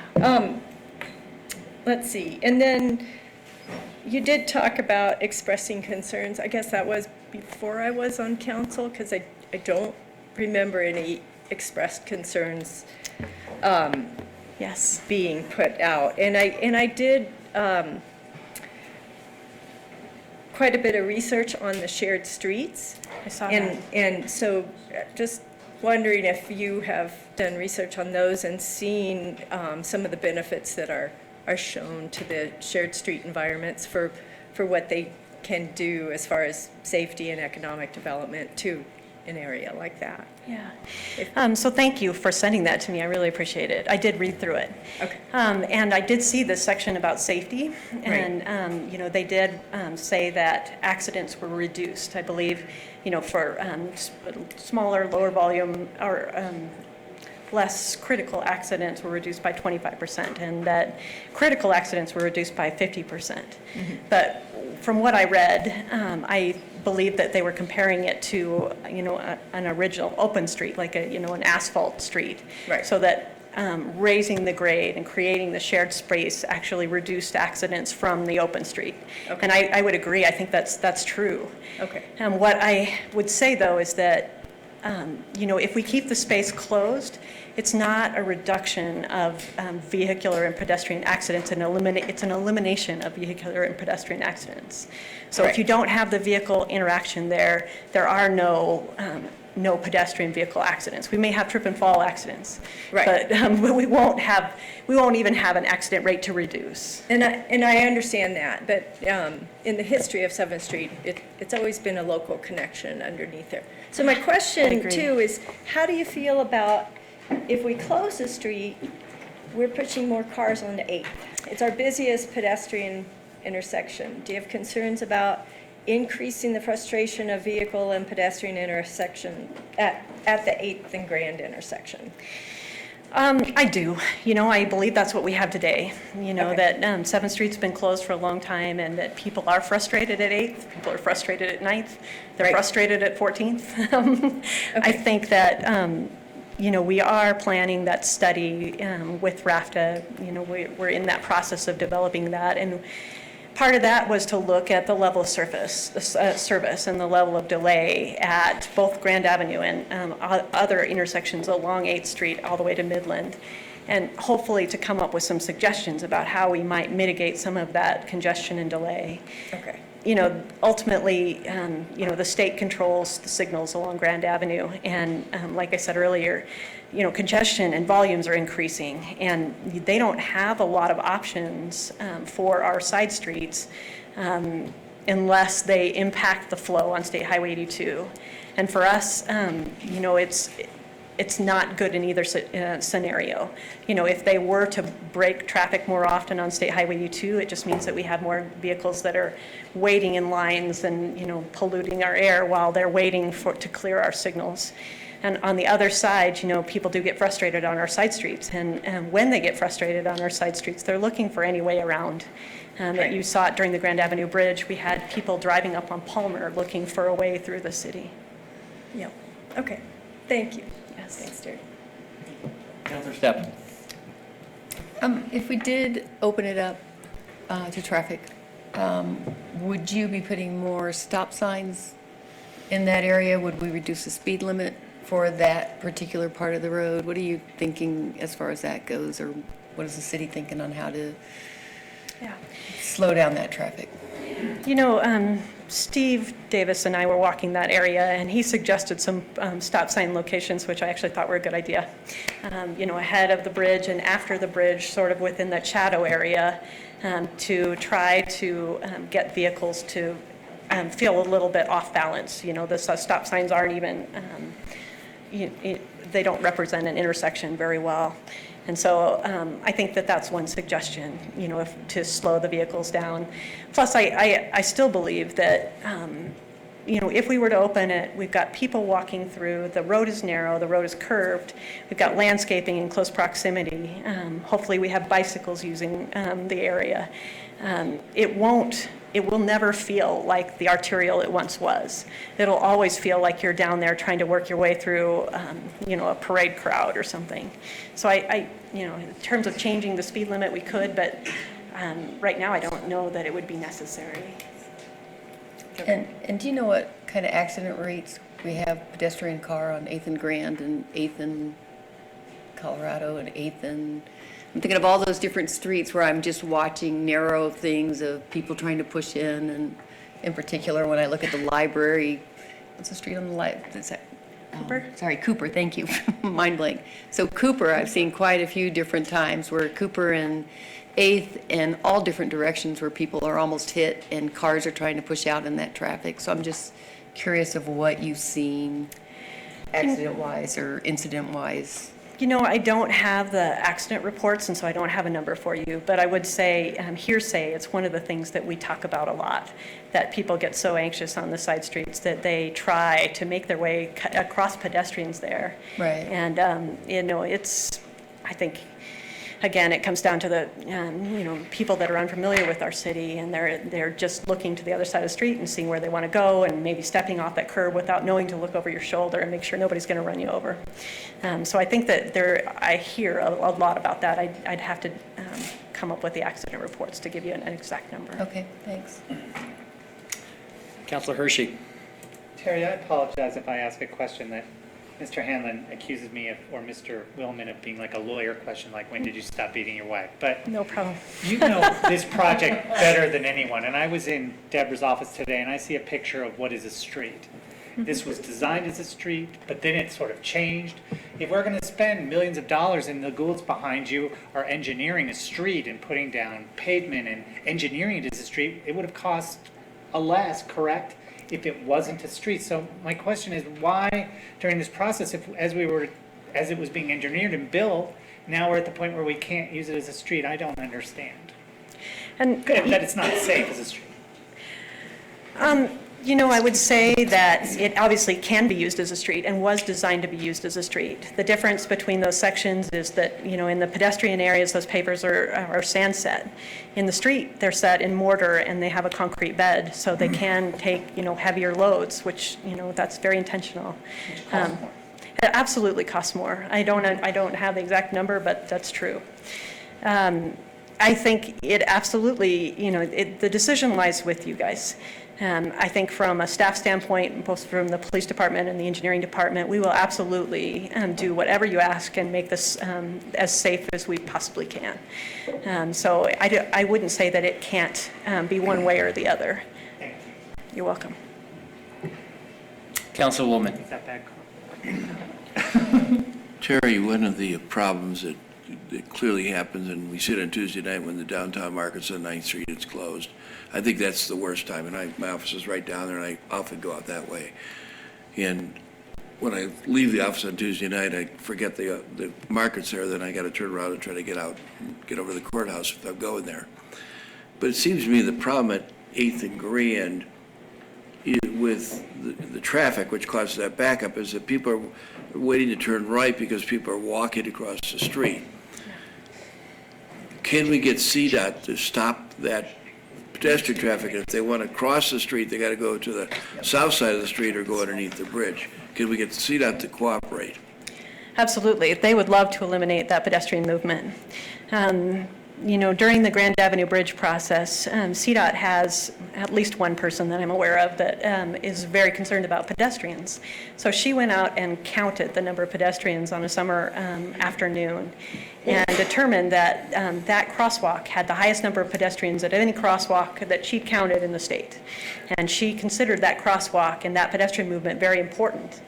But I do know that from an operations standpoint, CDOT, if we told them to take that out tomorrow, they would gladly do it because it affects their operations. I think we could absolutely move, ask people to move to the south side of the street and to go under the bridge. We have talked about it internally. There is some concern that pedestrians are hard to corral. That if we told them that they couldn't cross there, that we would still have people that try to run it. Somebody some time ago gave me an example of Las Vegas where they have to fence their corners to keep people from going directions that they didn't want to go. And I don't know that we're that extreme, people in Las Vegas, but I do think that we would struggle to keep people from taking that obvious movement. We would want to do something to help channelize them to other places. Second question I have for you, that in reading the letters and emails and the comments at the public meeting we had, is the ability of handicapped or older persons to get to the restaurants on that street. Is there a way that we could allow limited traffic for drop-off or for, we got the parking spaces now to make them all handicapped, let people just with handicap stickers enter the street without letting the rest of the traffic. I know that's a pie in the sky kind of idea, but is there some way that's feasible, or is that just, when you park up a tree that I can't get up? No, I think that we could probably allow limited use down there. Maybe there would be a way that it would have, we have bollards already designed into the section that they're on the east side. Maybe it would be a chain and a bollard. If you have a handicap placard, you could get out and open that up and, work your way in there. Also, right now I believe we have 15-minute parking on Cooper adjacent to the Pullman. And, that could be handicap only or something like that where it was in close proximity, but maybe not right, under the bridge. So I think that there could be some solutions that we could come up with for that. Okay, thanks. Councilor Voorhees. Actually, Charlie asked my question, so I'll stand down. Great. And I just want to echo Charlie's question, or maybe, never mind. Okay. Any other questions for staff or the Nope, no contractor, just the staff. Seeing none, we'll open it to public comment. I'm going to just tee this up real quick before people Can I say one thing before we get started with public? Yeah, go ahead. We had a meeting here a couple weeks ago that I helped organize, and we had most of the downtown merchants here, and several of you I think I recognize here at that meeting as well. And there was an article in the paper, and I think that Matthew Bennett did a good job of trying to summarize the meeting, but I will say that a lot of the council members are at that meeting. What we heard was a fairly large majority of those people indicating that they wanted to keep the street open. I'm not sure that got translated, at least from the comments I heard from people about the newspaper article that I got in the last couple of days, that got translated. But that certainly is the message that we heard at that meeting, that most of the people at the public forum we had in the same room a couple weeks ago felt that the 7th Street should remain open. So I want to just put that out there. Then over to you, Jonathan. Yeah, we have, this is by far the most comments we've gotten on anything since I've been on council. It's a ton, probably over 100 myself, also speak for myself. I've had over 100 emails, calls, texts, people who say they won't be my friend anymore if I vote one way or the other. And we really want to hear from all of you as well, taking your time to be here tonight. Many of you sat here for 2 hours. There's some folks in here I know, I see some folks who, are parents who have kids who they'd love to put them to bed, other people who need to get home. If for some reason folks have to leave, we've had this before, we've had a lot of public comment, and then I feel bad because your voice isn't really heard. Can I just get a show of hands real quick, just as a straw poll, just so, and maybe you guys can kind of do a rough count. This is not binding, this is not, a public poll, but if you have to leave, I want you to at least know that you got at least to raise your hand and have your voice count for sitting here for 2 hours. So with that, just raise your hand really high if you would initially like to keep the street closed as it is in current condition. Okay. Lower your hands. You can lower your hands now. Please raise your hands if you would like to, in some form or fashion, open it up to vehicular traffic. No two hands. No two hands. That's not fair. Yeah. Keep your hands raised, please. We're counting.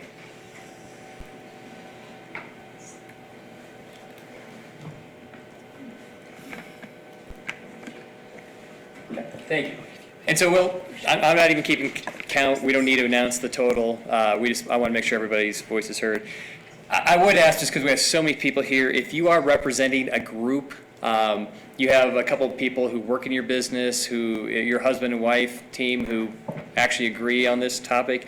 If you wouldn't mind, and this is not obligatory at all, if you want to come up with the other person and speak together as one, I'd probably be more lenient on the 3-minute time period. That's an option. So there you go. So with that, please come up as you will. I'm not going to call on folks. If something's been said before several times, you can just say ditto, or I echo that. I'm more than happy to hear that. So with that, I will open it to public comment. We have 3 minutes. Please state your name and address and just come on up. Yes, sir. Actually, I like that. Raise your hand and I will motion you up. There we go. Creates less confusion. Mike Harmon, 1121 Red Mountain Drive. First of all, I'd like to thank you for having this opportunity for people to show up and express their concerns on this.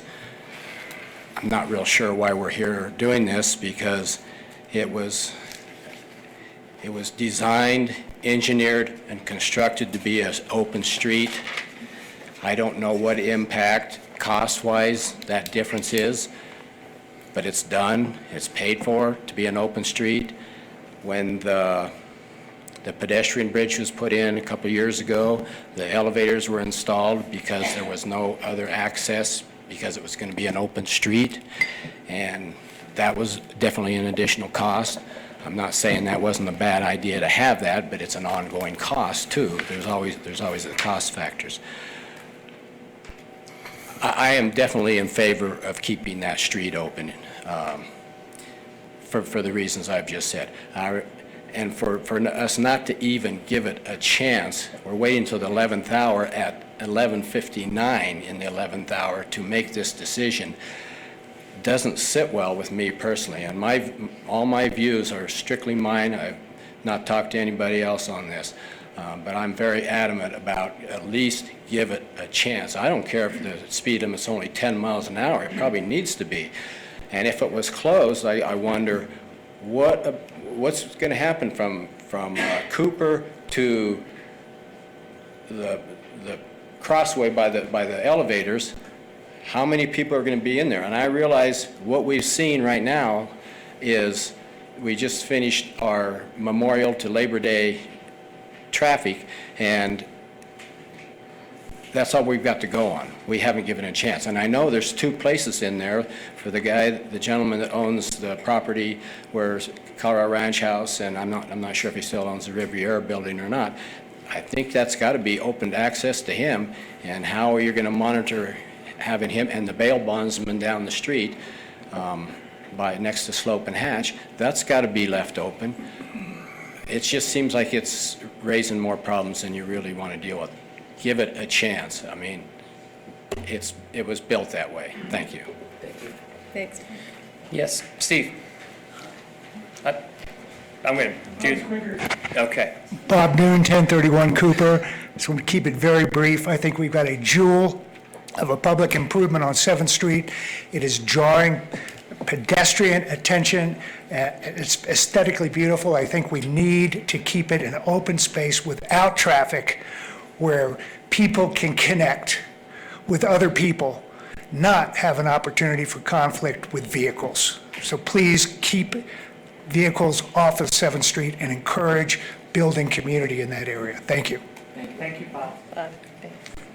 Yes, I guess. Yes, my name's David Nelson. I'm a member, or I reside in the county, not the city, but I am a retired architect and city planner.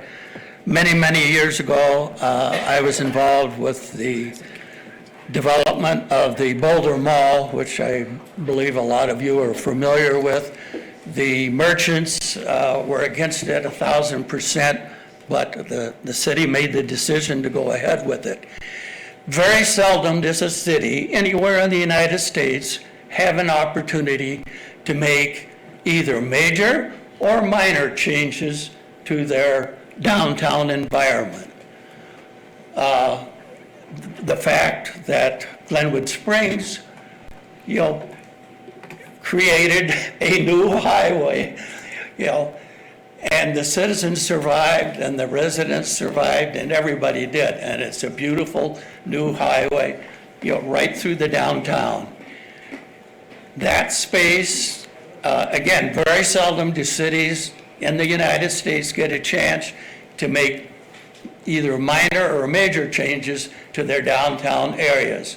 I think you have an opportunity here in Glenwood Springs to, create a useful space, and that, the lack of that as a street is certainly worth giving up to create something new in your downtown. Thank you. Steve Smith. Thank you, Mr. Mayor and council members. Steve Smith, 63116 Road.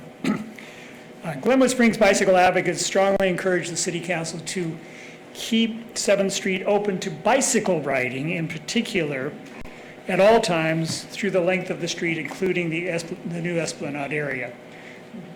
We're not weighing in one way or the other on what you do with motor vehicles on that street, but we think closed or open to motor vehicles, it needs to remain open to bicycle riding. Over the last 3 years, Glenwood Springs Bicycle Advocates has really boosted the use of bicycles for practical local trips. And in the course of that, we've been out in the field interviewing riders, surveying riders through our internet connections, conferring with city staff, and just watching how people interact. And what we found is that there's a real atmosphere of encouragement here and cooperation, particularly between cyclists and motorists in the one hand, and then in a whole separate dynamic between cyclists and pedestrians. We have figured out how to interact safely and amicably, as we've seen on the Grand Avenue Bridge, on Confluence, the Grand Avenue pedestrian bicycle bridge, on the Confluence Bridge near Two Rivers Park, on the River Trail, on the West Midland Pathway. The opportunity to use 7th Street as it always has been as a connection for all those important routes remains important. In 1983, the City Council, in its first bicycle circulation plan, specifically designated 7th Street as a major bicycle pedestrian route. And that has been affirmed in the new 2015-2035 long-range transportation plan and the guidance maps that go with it. 7th Street as a bicycle route is key to all of that. It connects existing facilities and popular routes and safe routes, the bike lanes on Blake and on Pitkin, the River Trail itself, the 8th Street thoroughfare, the Rio Grande Trail through connections, and all of those in turn connect to parks, schools, shopping areas, municipal operations, so that 7th Street becomes a surprising key for getting across Grand Avenue without encountering the heavy motor traffic, thus making it more appealing for more variety of bicyclist skills. We also have seen, again, this interaction on the bicycle pedestrian bridge over the Colorado River, how bicyclists, we actually went out and did field studies and found over 90% of cyclists are actively complying with the yield to pedestrian instructions, to the courtesy of others. So it is possible, whether you open this to cars or have it a plaza atmosphere, bicyclists can interact safely and really continue to enhance the transportation alternatives in this town. Thank you. Thank you, Steve. Thanks, Steve. Courtney.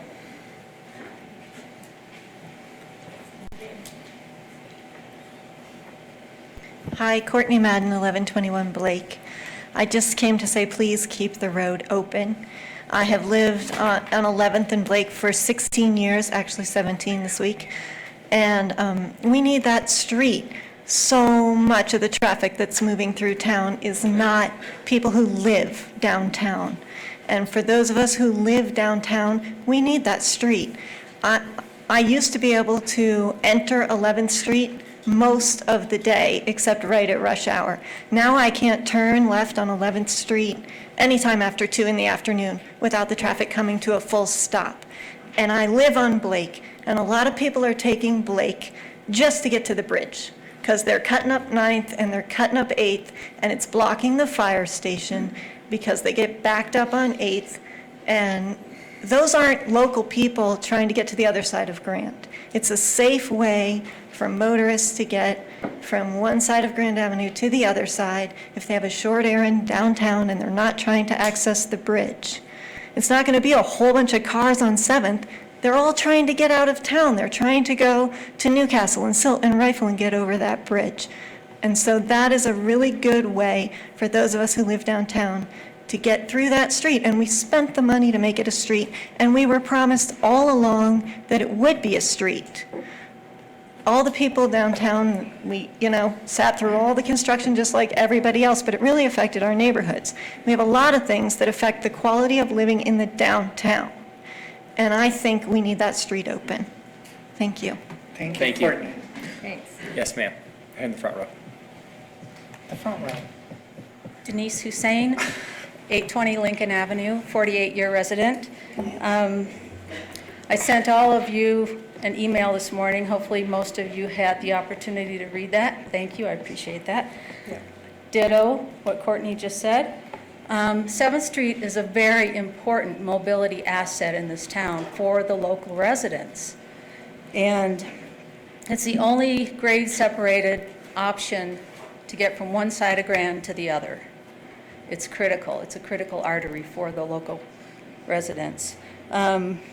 I mentioned to you in my email this morning the strategic plan that you are developing and the points in there that promote a mission to improve the city's transportation system to meet growing needs for circulation, access, safety, and transit.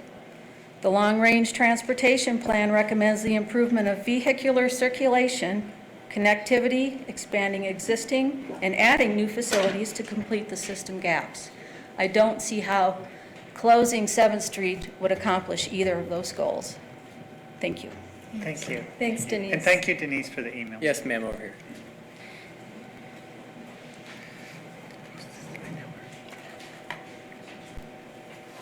My name is Pat Gratis. I live at 1317 Waltz. I'm here as a voice for the seniors and for people who are physically challenged when it comes to mobility.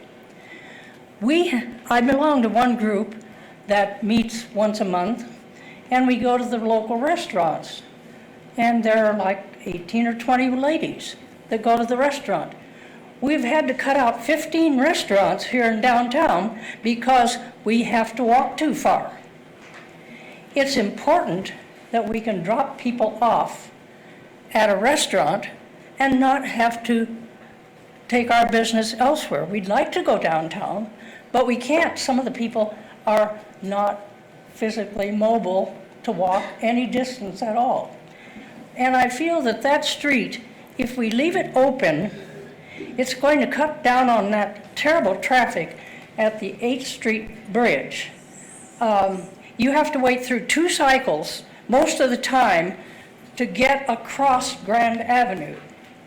Now that makes all those cars, they're idling, all those fumes are going into our atmosphere and we're living in it.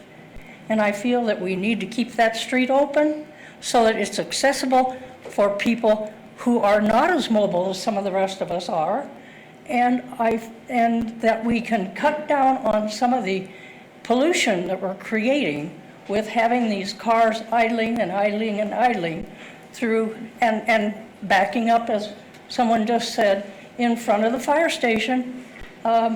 It's impossible. So let's keep the street open. Let's think about it think about the people in our town. We're not just here for the tourists. We're here for the people of this town. You're representing us. And we need to be heard. And let us at least try it with the street open for a while. And if it doesn't work, then I say, go with closing it, but not just close it and not think about these people in town who can't get downtown. Thank you. Thank you. Thank you very much. Yes, gentleman in the 3rd row, go ahead, yes. Stanley Trulock, 824 Blake Avenue. I would urge you to keep the street open. It was built as a street. I've lived on Blake Avenue for 30 years now, and I've used 7th Street to get to West Glenwood when I need to get there and not have to deal with traffic lights, and I would like to be able to do that again. The concern with the pedestrians on 7th Street having to deal with traffic, they can be trained. If you put a crosswalk there, I know it will, not be as pretty as the bricks that are there, but that will let them know where to cross the street. Granted, there will be people that will cross in the middle of the block anyway. If you have chains, they'll have to step over the chains and they will think to go to the crosswalk. And then you have a sign that's, so the vehicle traffic knows to yield to pedestrians. I think that it's, the people, the business people want to keep it open, the locals want to keep it open. The people on staff that want to close it aren't business people. They don't know business. They know that they see it could be a festival street. It can still be a festival street. When we have a festival, we can close it off, like we close off 9th Street for the market. It's very important to keep it open to vehicle traffic. It was designed for that, and it should stay that way. Thanks. Thank you. Thank you, Stanley. Yes, ma'am, second row. Thank you. Hi, Maura Trumbull, 904 8th Street. I'm a local resident. I echo all of the things that have been said about keeping it open from a circulation standpoint. I'm also a local architect. As a design professional, I think it has been designed and executed really, really well as a multimodal space. There's tons of research. Shelley, you've mentioned some. I also sent an email with an article that multimodal spaces are particularly more successful than pedestrian-only spaces in small communities. I think as a pedestrian-only space, it's really out of scale for this town, and it dilutes the success of the smaller pedestrian-oriented gathering plazas within it. So congrats to the people that designed it in the first place. They did a really good job. I think if it's all pedestrian-oriented, it's likely to be stagnant for most of the calendar year, particularly in winter. This is a four-season environment, and I haven't heard a lot of people mention the consideration for dropping off or picking people up in inclement weather, particularly in the use of the downtown area. So please consider that. And I think that's it. Please keep it open. I really appreciate it. Thank you. Thank you so much. Thank you. Mr. Trimble. Yes, sir, back there, blue shirt, last row. Well, your last row. Not very last row, second last row. The next to last row. Next to last row. All right, we have a group presentation. They can't take note, everybody. Robbie and Lisa Adams, 716 Red Mountain Drive. Fourth generation Glenwoodites, and I've seen many alternative routes delayed, gone away with, all sorts. We paid for it for a street. We'd like to see it open. I did all the previous speakers. I think it's, for the locals, it's critical for us to not contribute to the congestion of those poor people that have to commute up Valley all the time and down Valley, and it takes up numerous hours of their day. That if we can help in a small way to get through on another route, alternate route, we should have it. Yeah, I'm Robbie Adams. I've lived here for 64 years. The bridge was, I guess, a necessity, but it was, to me, a hard road to hoe. There used to be roads that went down on each side of that bridge. One way going north, one way going south. They got rid of the south side first, then with the new bridge they got rid of the right side. The road itself needs to be maintained for the fact that people that want to cross the road can cross the road in a safe manner. The speed limit is a matter. You know, it was 25 all my life. That street was 25, and as far as I can remember, I don't remember anybody getting ran over and killed. There might have been some drunks that got bumped and stuff like that, but I don't believe anybody was ever killed. So I think with just a little signage, signage is what the college trained me on. I worked 20 years for the college. With signage and understanding from all of the people where the people are staying, they would understand that that is a highway, a street, and to look both ways. And I have one other comment. Since we've been here so long, we've seen where they did the street lights where you had all the pedestrians cross at the same time. I don't know if that'd be a consideration. It might improve it, might not. I don't know. Just a food for thought. Thank you. Thank you. Thank you very much. Ms. Gordon.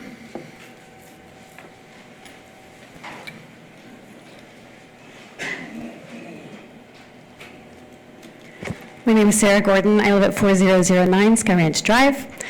Listening to all of this, I'm going to go off script. I had something pre-written and I'm going to go off script, so I hope this goes okay. I'd like to see 7th Street permanently closed to vehicles, but remain open for pedestrians and non-motorized modes of transport, and even consider maybe creative ways to get people with mobility issues into the area with specialized access. I think that's a great idea. One comment to Councilor Willman on the Glenwood Post comment section. I've been reading along a lot, and a lot of people kept talking about all these studies that say pedestrian malls fail. If you read the whole studies, because I tend to like to read the whole thing, I found them and I read them, and they actually say that most pedestrian malls are successful when they are in close proximity to areas catering to tourists. I will always fondly remember this area of 7th Street as the place where the community came together for a block party. We closed it down in about 1993, if I remember correctly, for an event to raise funds for Carrie Jo Fell, who had been in a really tragic car accident. She survived, but we were raising funds for her. We were in high school. I still remember that. This location is really a prime spot for special memories and bringing the community together. We're not just talking about a street or a pedestrian mall, we're actually talking about a public space where we can interact. Public spaces are vital and enrich a community beyond the bottom dollar. It's almost innumerable how that public space can have an impact on the emotional aspect of a community, as you're seeing, right? According to the Project for Public Spaces, a nonprofit that studies public spaces can and should be the heart of every community. I would like to offer to you to really study the concept of placemaking, which is, quote, by the Project for Public Spaces, strengthening the connection between people and the places they share. Placemaking refers to a collaborative process by which we can shape our public realm in order to maximize shared value. Placemaking facilitates creative patterns of use, paying particular attention to the physical, cultural, and social identities that define a place and support its ongoing evolution. I want a reason to visit my downtown beyond just shopping. Young families in the community, especially those of us that do not live within just a couple of blocks of walking, I never come downtown. The last time I came downtown was to benefit from the sale of the book train before they went out of business. I would love to be able to come down year-round, and actually on a Tuesday when I didn't get any sleep because my kids are driving me crazy and life is really crappy that day, excuse the language, I want to be able to say, you know what, kids, we're going to go downtown. Let's go people watch. Let's go wander around. Let's explore. Let's see what's going on. That is immeasurable, the impact that that can have on young families in this valley, and I do hope you keep the street closed. Thank you. Thank you, Sarah. Thank you, Sarah. Yes, second row, Beard. My name is Matt Armentrout. I live at 904 8th Street, and I want to echo everything that we just heard. I think that's very well stated, the importance of the public space down there. The caveat to that is I think it is a much healthier and vibrant public space with the street open, and that as a community, having that public space down there, it's beautifully designed, and all the amenities that it offers the city are truly wonderful. And with the street open, it adds to its vibrance, it adds to its usefulness, it adds to the access for all the people in the community, and I think it's just in general much more successful with the street open. Thank you. Thank you. Thank you. Yes, sorry. That's a hard job calling. I'm just trying to say second row, third row. Sorry. Good evening. My name is Dawn Randolph. I live at 261 Mitchell Creek Road. Listening to this, reading the papers, speaking to people, as a parent, as a community member, and as somebody that really enjoys cycling, walking, and enjoying a great downtown with extraordinary views, I think one of the things that comes to mind for me is how can we find a compromise? I hear business owners saying it makes a big impact if we don't have some access. As a cyclist, I want to be able to come down here with my teenager and my husband and ride my bike and not add to the traffic. Is there a way as a community that we can come together and say, we might not all get 100% of what we want, but we can all get some of what we want? So I propose to you an idea. What if we open it one way? That decreases the amount of cross traffic that pedestrians would have to deal with if there's traffic just going in one direction as opposed to two. It allows for people who need to be dropped off that opportunity. It allows for us to have some thorough way during the winter time, during heavy traffic timeframes, albeit not both directions, but at least one.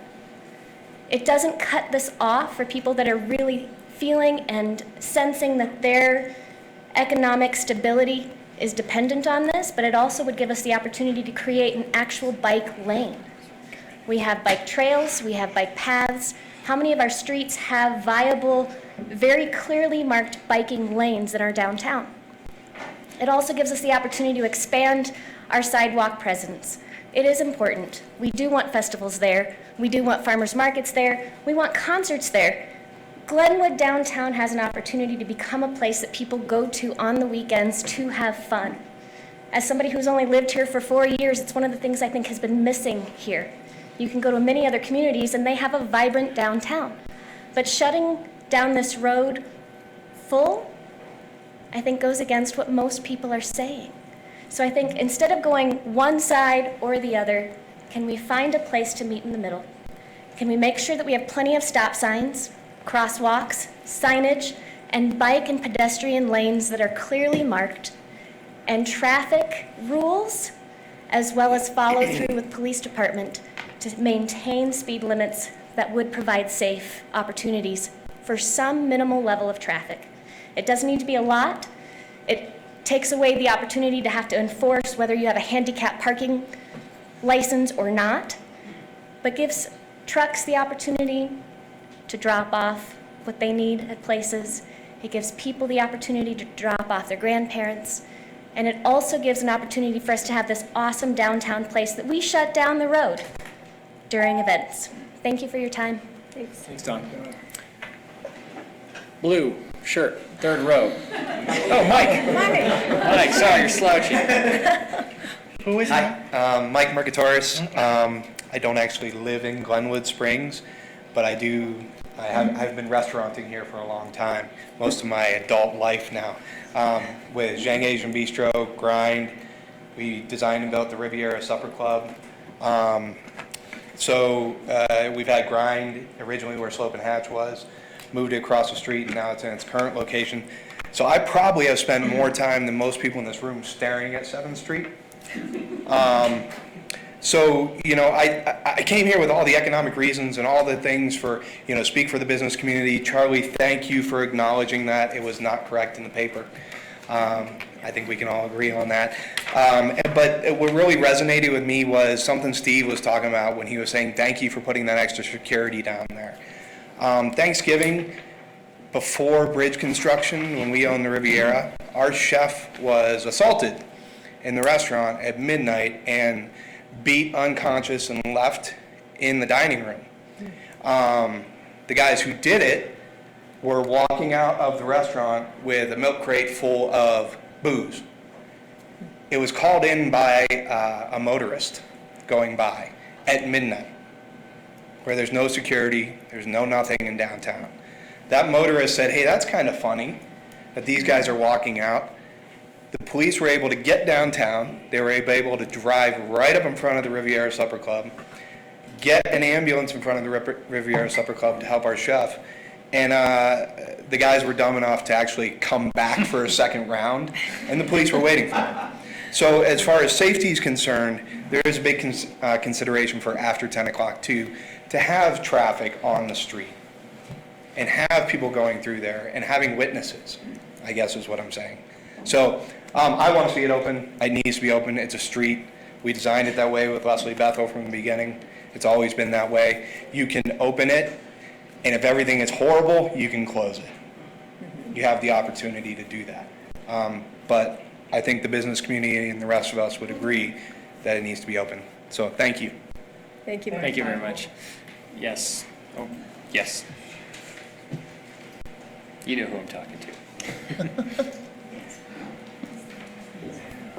Hi, everyone. I'm Jay Stahl. I live at 300 Wolfson Road, and I'm actually now the regional manager for Doctor's Garden Dispensary, which is located in that area on Grand between 7th and 8th. We would like to, both for myself and the business, I would like to say we'd like to have the road open. We have medical patients, so a lot of the same concerns as people about disabilities, things like that. More access for our customers and for our employees. So other than that, I just echo everything everyone else has to say. I don't want to waste anyone's time, and that's that. Right. Thank you very much, Jay. Thank you. Yes, ma'am, next to Mr. Stahl. Paula Deravinsky, Mr. Kotis. Paula Deravinsky. Paula Deravinsky. I live 1128 Grand Avenue. I've been in the valley for almost 50 years. I've lived in Glenwood 25 years. I reflect and ditto the people who've talked about keeping the road open.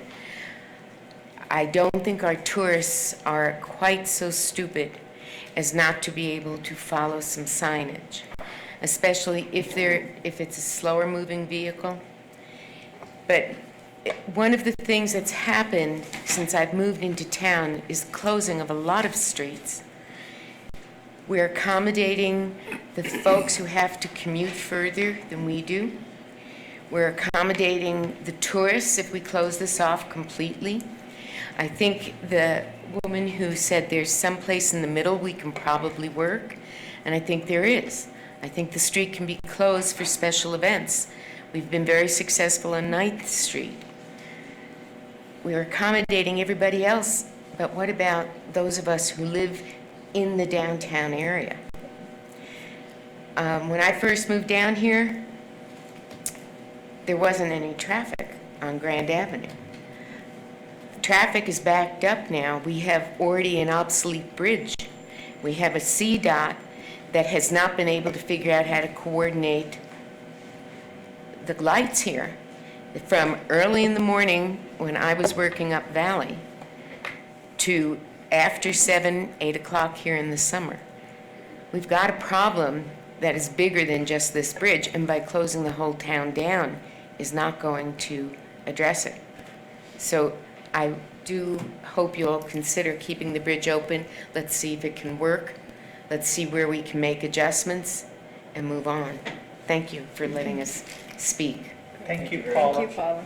Mr. Carver.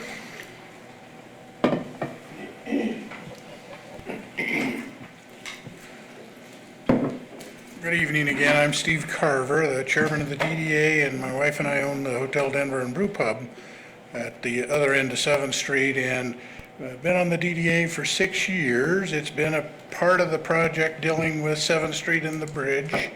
It's always been the conversation that it needed to be a street, that the people on 7th Street wanted it to be a street.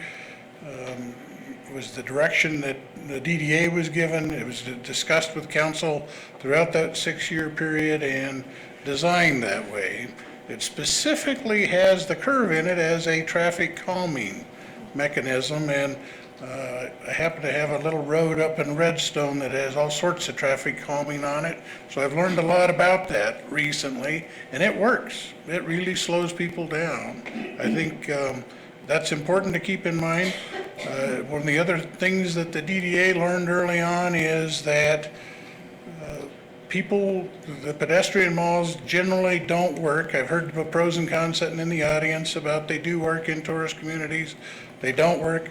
The experts were telling us that it's not a good way to keep a community viable, to shut the street. So we believe that that's true, and just want to echo that need for the DDA and the decisions that were made there, as well as for the hotel and brew pub and our employees that are in favor of keeping the street open. Thank you. Thank you very much, Steve. Kevin. Hi, I'm Kevin Brady. I live at 716 Lincoln Avenue, and I also own Cooper Wine Spirits on the corner of 8th and Cooper. Consequently, because of the location of our store, we have a great visual on how traffic moves currently the way it is with 7th Street closed. Reminds me a lot of when the bridge was under construction. It's backed up all the way to Blake Street, and then Blake Street is backed up part of the way. And I can't imagine what it's like on the other side when it comes to Colorado.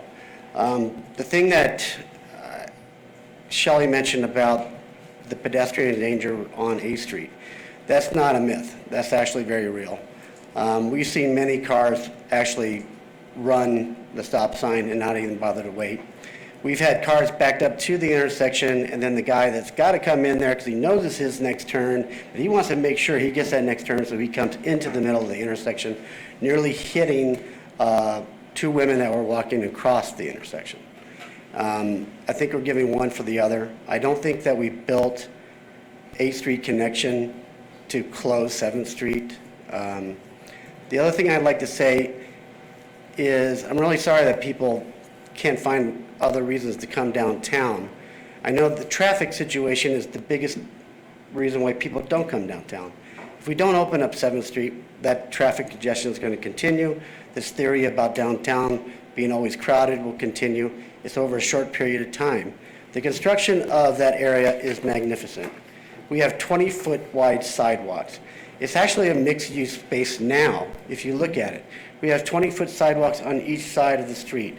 We have an enormous under-bridge area currently in place. We have, I don't know how many ballards are currently up that will be chained off. I think people will get a clear idea that this is a mixed-use street. It's there now. Let's go ahead and open it up.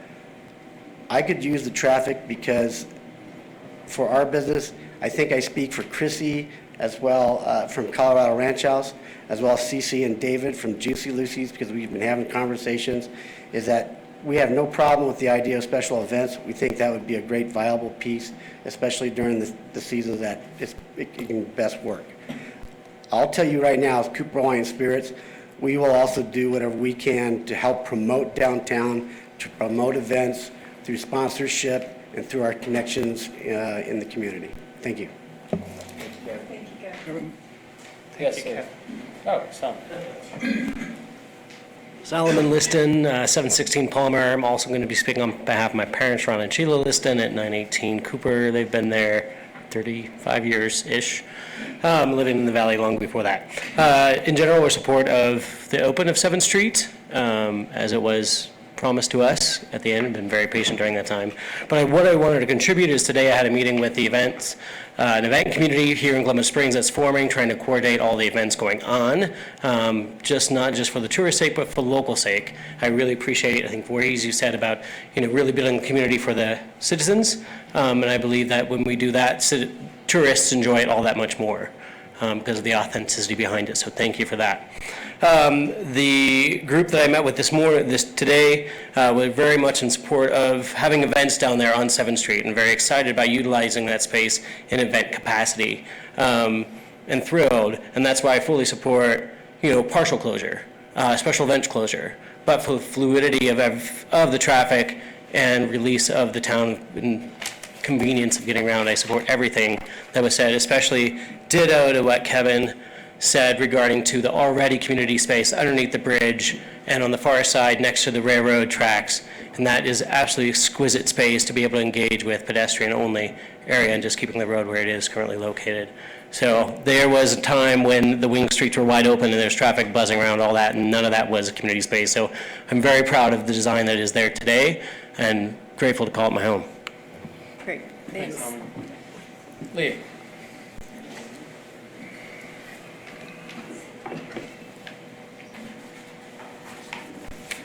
Hi, Lee Barger, 1110 Parkwood Lane. I'm here as a transportation commissioner. I can say we, not going to get into this, but we didn't have a very good discussion of this in our commission. So the other commissioners I've spoken with in the last day or two are all in the same boat with me, that we feel the original intent of the design was to maintain traffic of all modes. And that's, if you go out there, everybody's explained how beautiful it is. 20-foot sidewalks and, 20-foot crosswalks that are inlaid. It's gorgeous. And the original intent was to close it on occasion. That's why it was designed as such, and we can remove things and people won't trip over everything. So I believe that I'd like to see it stay open. I'd like to make some corrections of the 9,000 vehicles per day. I know for sure that was on that side and not a part of this section. And I know for sure I had collected traffic volumes over the years on 7th, and it was never over 4,000 vehicles a day.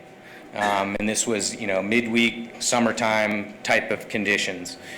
And so I know that, it's a reliever, as so many of the citizens have expressed, that it relieves during congested times.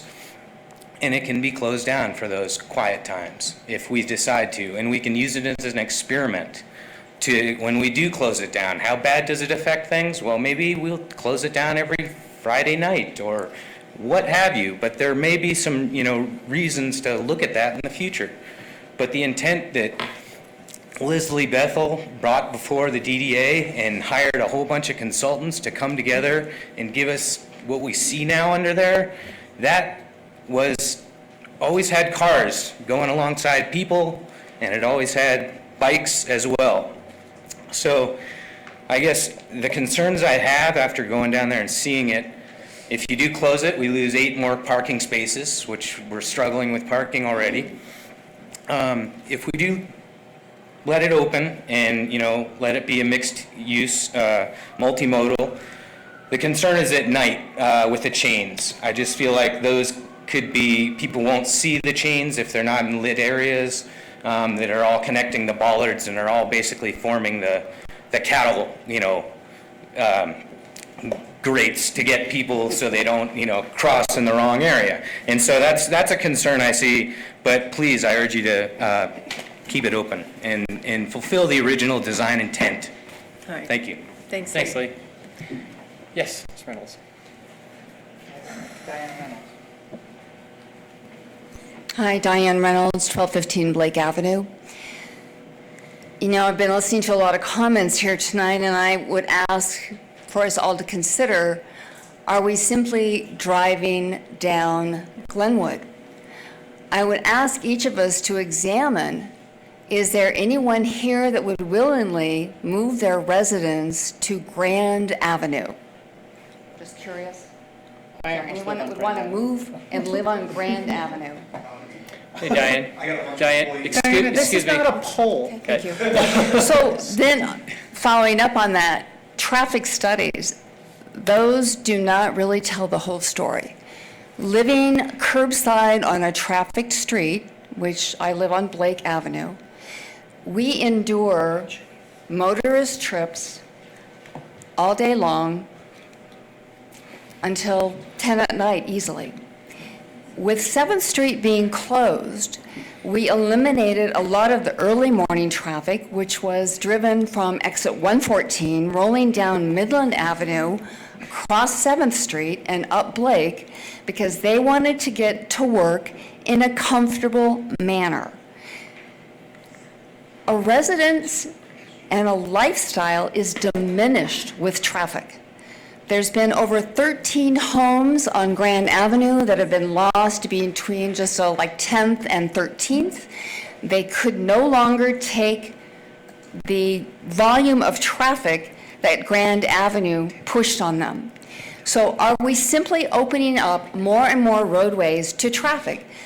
Cut-through traffic, it exists. I would guess that a lot of the traffic that builds up on those intersections that are adjacent to Grand Avenue, they are not people trying to shop and work and live in Glenwood. They're trying to jump the queue on Grand and get ahead of the car so they can get out of Glenwood. We continue to open up streets to automobiles, we will eventually lose big time in the future. No one will want to live here. You withdraw first from the traffic because you can't take the noise, and then you eventually leave the area. So if we want to continue this traffic frenzy where we just keep giving all of the power to a motorist who outweighs us 300 to 800 times more than what we weigh, I don't think we have a very rosy future ahead of us. If we restrict traffic, we become a walkable, very viable, very desirable community. And yes, we may all have to wait a little bit longer in our cars to get somewhere, but do we restore the integrity and a community spirit? I would just ask you to think about that long term. Thank you. Yes.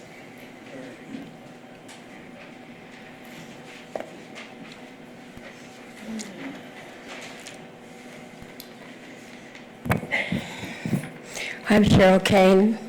I live at 1801 Grand Avenue. I sent you all an email today. One of you responded. Thank you. I want 7th Street to stay open. In all these years I've been here, 29 years now, there's been discussion about access around town. We can't keep closing off access everywhere. 7th Street was made to be a street. It is a street. The only thing that makes it look any different is there's a bunch of really expensive bricks there that somebody decided to put down instead of asphalt and waste our tax dollars with that. I'm really frustrated with articles in the paper that talk about a group of stakeholders. I don't know who those people are. I say these are the stakeholders, and there's a lot more people who aren't at this meeting tonight. We do have some festivals here. That's great, that's wonderful. We're not a festival town.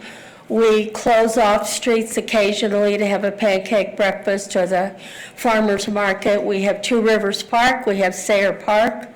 We have plenty of locations to do that. Not that we can't do it on 7th Street on an occasion, but we don't need to close down the access downtown where it's impossible to get across anyway. You know, we were told that the Grand Avenue Bridge was going to solve all our traffic problems. Well, that's only because we have traffic now, back to the storage units every single night. Believe me, I live on Grand. There is no lack of traffic. There is a lack of enforcement. And I believe also that the tourists can figure out how to cross a small little street like that. I think we have probably fairly intelligent tourists who come, and if they can't get across, then oh well, I guess it's the Darwin concept.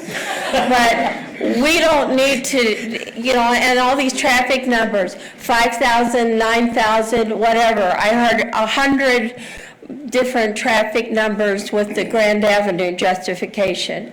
That's a lot of people to inconvenience for a few people who are crossing the street. And frankly, no, if I don't want to dodge cars, I want cars to be under control. I'm not especially interested in having bikes down there without controls either. What I've wanted every year I've lived here is enforcement of traffic in town, everywhere.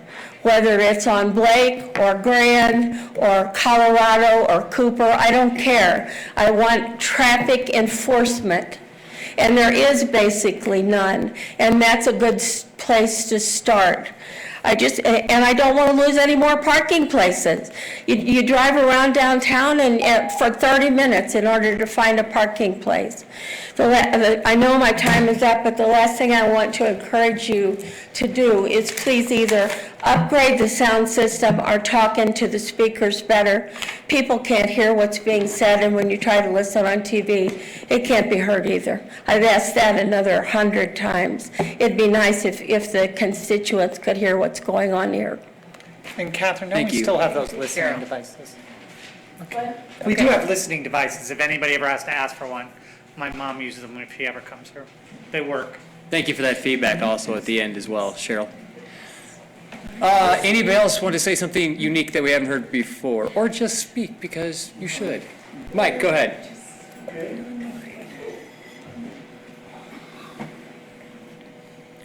Get my knees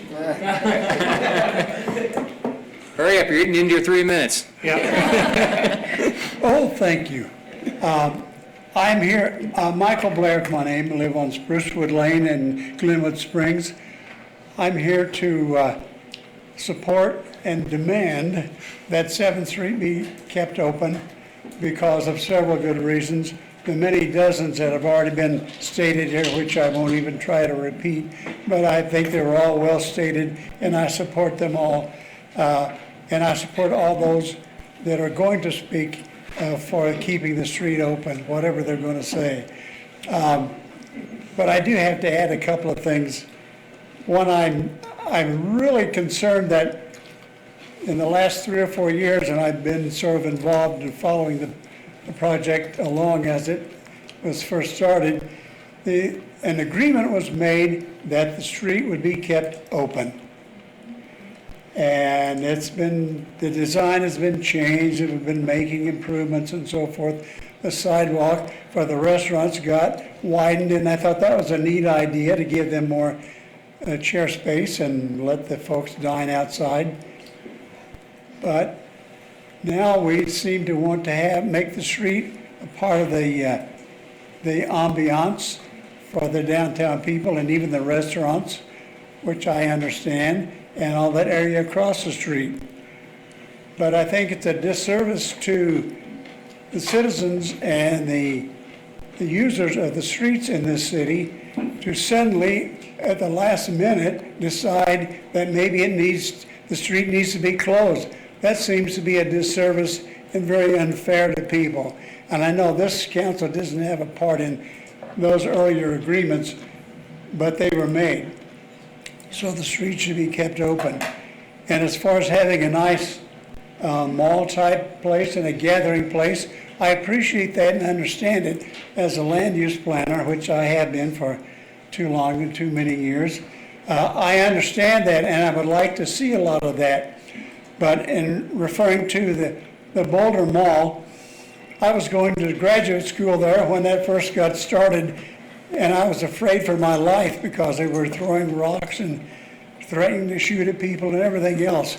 But it got done. But the difference between that mall that really works and is a good thing for Boulder, one is because they have all these goofy students from the university using it, but they enjoy it. But also there are side streets that allow circulation around the mall.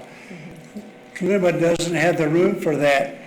And circulation is a very important aspect of city planning and use as city planners.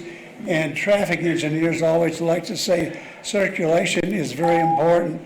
So 7th Street is a key part of circulation, the safe circulation for people in the city, so we don't have to try to cross Grand Avenue at busy times and get in the way of people trying to get onto Grand Avenue.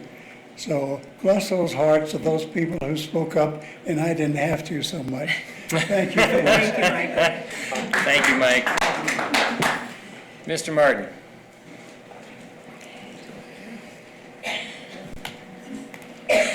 I'm going to adjust this up a little bit. John Martin, Garfield County, 1002 Bennett Avenue, for as long as anybody can remember. I'm old as Methuselah. I am speaking for a coalition of old curmudgeons, old farts, long-term residents, should we say recovering city council members, former, business people present and past, bankers, church groups, Boy Scouts, and a whole bunch of other folks. They want it open. They were promised it would be open. We put up with a lot of noise, a lot of inconvenience. We put up with frustration. We gave you patience and tolerance. We knew we had faith in you because you always said, not all of you on the board right now, but the ones prior to that, this has been 3+ years, that we will always keep 7th Street open because you need one street that is not controlled by CDOT in Glenwood Springs. You need one street, which is going to be 7th Street, unless, of course, you close it. And then I cannot any longer hog tie, gag all my coalition. They will be very vocal, and they will be citizens that have been here a long time. And as I say, some of them are recovering city council members. So please heed, do the right thing, keep it open. If it really doesn't work, we'll blame Mark Gould, and then we can go from there. All right, that's all I have to say. Thank you, John Martin. Thank you, Commissioner Martin. Always a character. All right. Any more public comment? Well, that signed people off. Oh, no, I'm sorry. I'm sorry. Good evening, Sherry Reed, 2909 Cypress Avenue. Ditto, ditto to all the open the street. I want our street back, please. Please, thank you. Thank you. Brevity is the soul.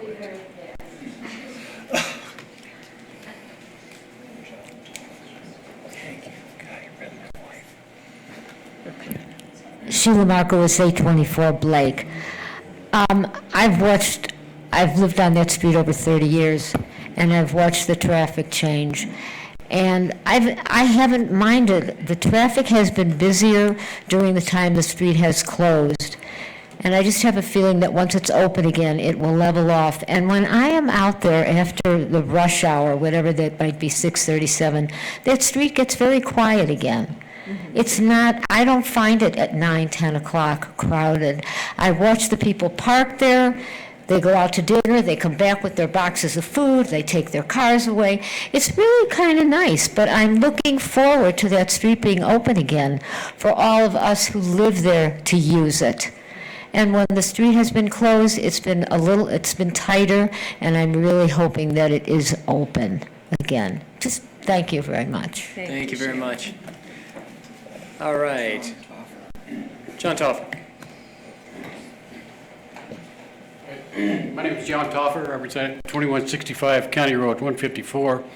I'm not a resident of the city, but I do own a business within the city.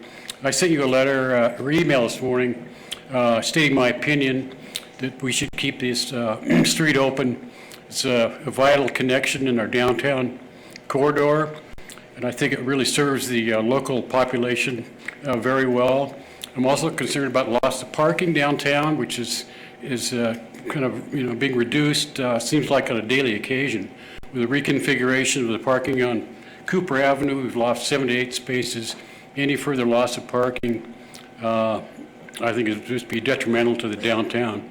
I'm 72 years old, and one comment about the aging, and it's just kind of the future for me. So I want to be able to come downtown and maybe park in front of an establishment and enjoy myself. And just one other thing that I didn't state in my letter, traffic is not decreasing. I live south of town. I was going home after work this afternoon at 5:30, and the traffic was backed up past Buffalo Valley. So it's not, it's just increasing, seems like on a daily basis. So I think we need that connectivity in our downtown core. I think it's very, very necessary. So Thank you, Mr. Toffer. Thank you, John. Anybody else? Okay, seeing none, I'll bring it back to council for comments and/or a motion. I've asked. No, your thing's not going. I've asked if we keep our comments also to 3 minutes because we've been here for a while. Tony, a point of order. I just had some quick comments or a point of order. I would ask if someone's going to make a motion, which I would defer to Shelley if she'd like to. I'm ready But I to. just wanted to say something quick, either before or after, but if she wants to make a motion, I'm fine with that now. Well, your light's flashing, so you go ahead. I'd like to honor that. Okay. Thank you. And I appreciate Ms. Reynolds and other people who feel that this street should be closed.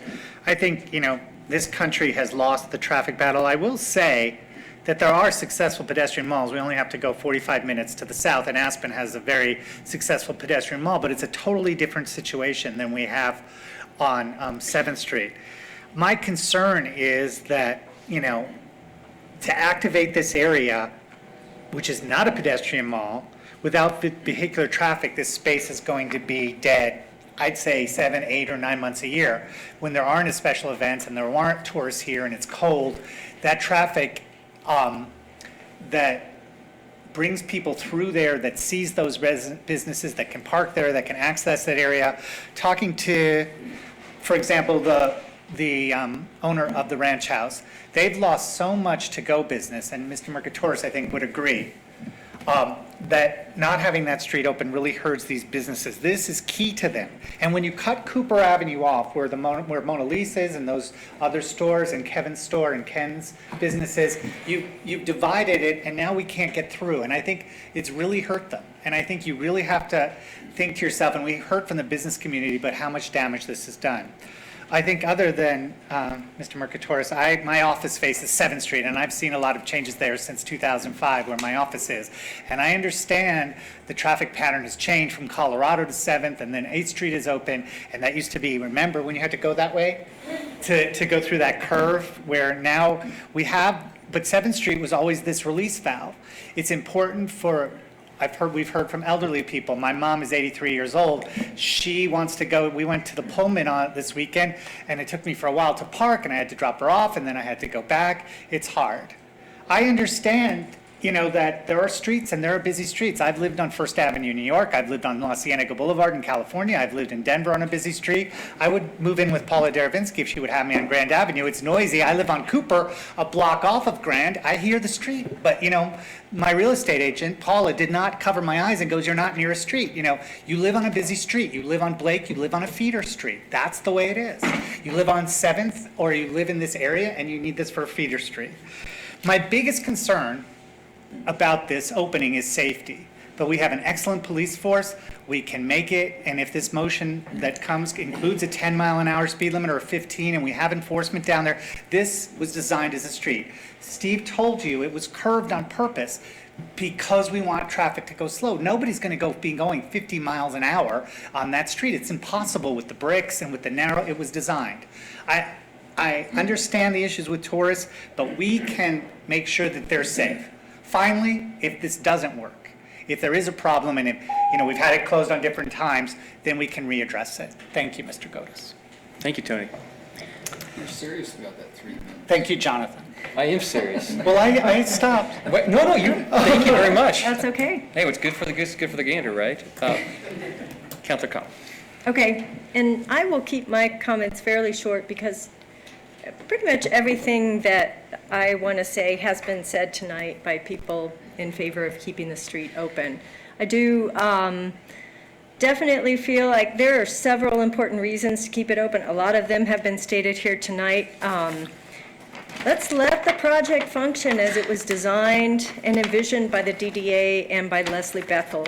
I think the project was designed as a shared curbless street. It's creative and innovative. It improves the beauty of the space for enjoyment by the community. The envision is that we will close it down for festivals and special events. Possibly we can bring a farmer's market down there on the weekends. That will build that community space that I think I'm hearing everybody wants. But if you go down there, and I live in the downtown neighborhood, close to neighbor to Commissioner Martin and others that live in the downtown core, we use that street a lot, and it's a very important local connection, as has been stated here tonight. And if you go down there any morning, even in peak tourist season, and I've been doing this all summer, you're down there from 8 till close to noon, there's actually fairly little pedestrian traffic. I'm seeing the need for not allowing cars down there. Just go down there in the early morning and see how quiet it is. And I really don't see a problem to have cars down for a lot of the time. Busy weekend evenings, maybe so. So I have a couple more points to make. Lee Barger pointed out from the Transportation Commission, it's an important element of our long-term transportation plan and of the state-approved Highway 82 corridor optimization plan, which was approved a while ago, but it's a state-approved document, that we improve and increase local connections and options to keep citizens, our local citizens in circulation off of Grand Avenue traffic if we can. So I think that's important. So with that, I'm going to make a motion, and I will move that we open 7th Street to traffic as the project was envisioned and designed by the DDA, and as it was represented to the businesses and the community. This motion includes requesting that staff work to develop the protocol for signage, for a speed limit that's appropriate, and for closure of the street for special events. I also move that we monitor the traffic counts and any safety issues over the course of the next year, and that we seek a recommendation from staff for scheduled closings during busy pedestrian times if it's warranted. I second that motion, Mr. Mayor.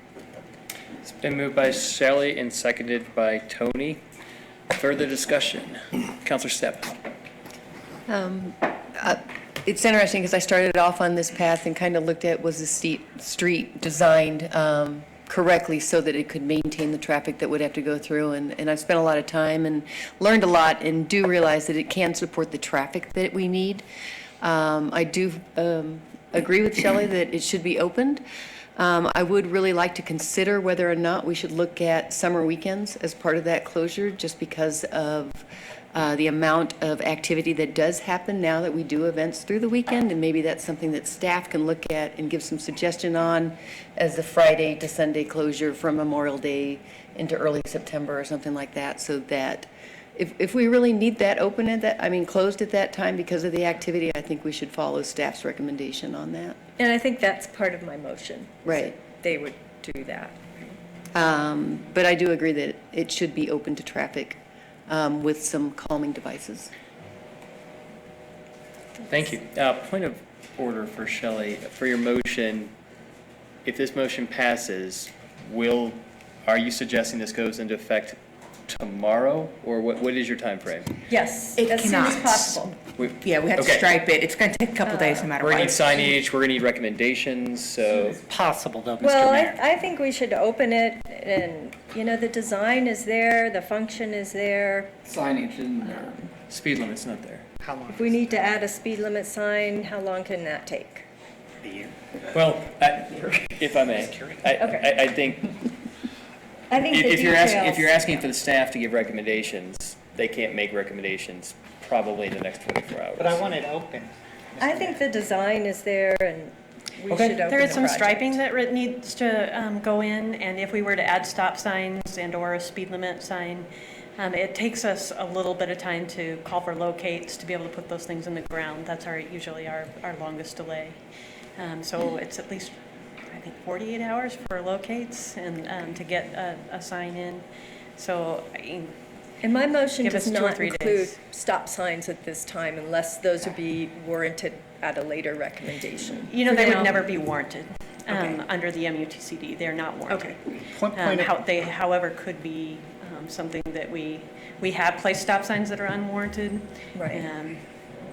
Point of order, Mr. Mayor. It is the end of September, or it's not the end of September. Feels When like it. It's early September.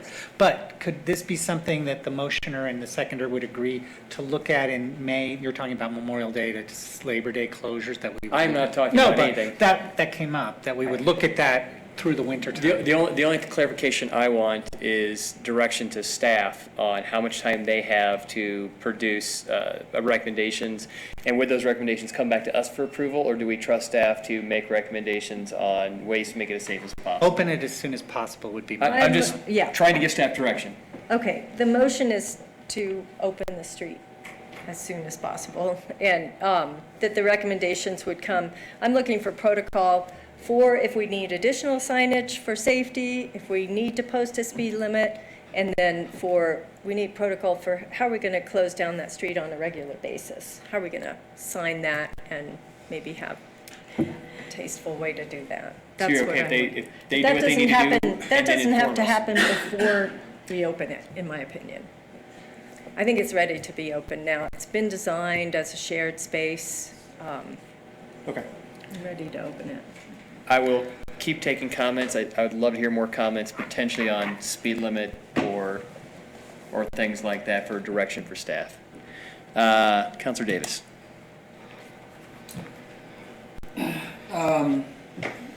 Terry Parch. Yes. I just have to say, I really appreciate your comments. I wish I could make judgments not based upon political pressure as you can, and I think that you've done a great job. And your number one concern for this city is public safety. And I as well have a concern for public safety. I've spent a lot of time under that bridge. I've seen little kids run back and forth between the elevator tower and the underbridge area.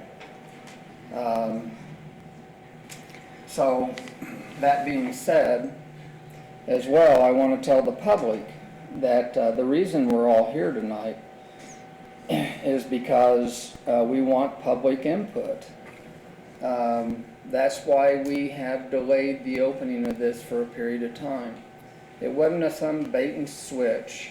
It was because as a month ago or 6 weeks ago, our emails and phones started blowing up with comments from citizens that had very strong opinions about whether this should be open or not. And we said, well, we'd like to hear more public comment then. And that's why we're here tonight, and I hope you have an appreciation for that. I cannot support your motion unless this staff, who has that greater degree of concern for public safety, has the opportunity to do what they feel they need to do to open the street. I cannot sit here and say, open the street, I don't give a damn about public safety or what signs need to be added or what striping needs to go in. These are traffic engineers. They need to have an opportunity to do their job. And I think I need to rebut that.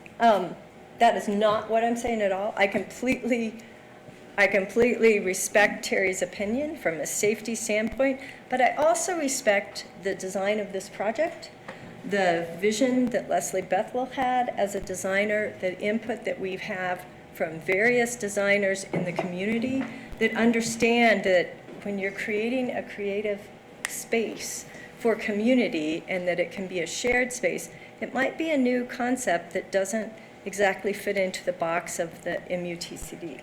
So in that respect, I am perfectly well if it's a 48-hour delay to get signage up. What I don't want to see is another month or 2 to 3 weeks when our residents were promised a project. And if we cannot deliver a project that the DDA and the city jointly designed and built with very qualified and creative designers to function in a certain way, in a safe way, as a shared space. We have bollards. I was out there this morning. People approach that. Are you refuting his comments, yes. or are you What making more comments? Okay, but what I'm saying is that I think that space was designed to be safe, so I'm not discounting safety at all.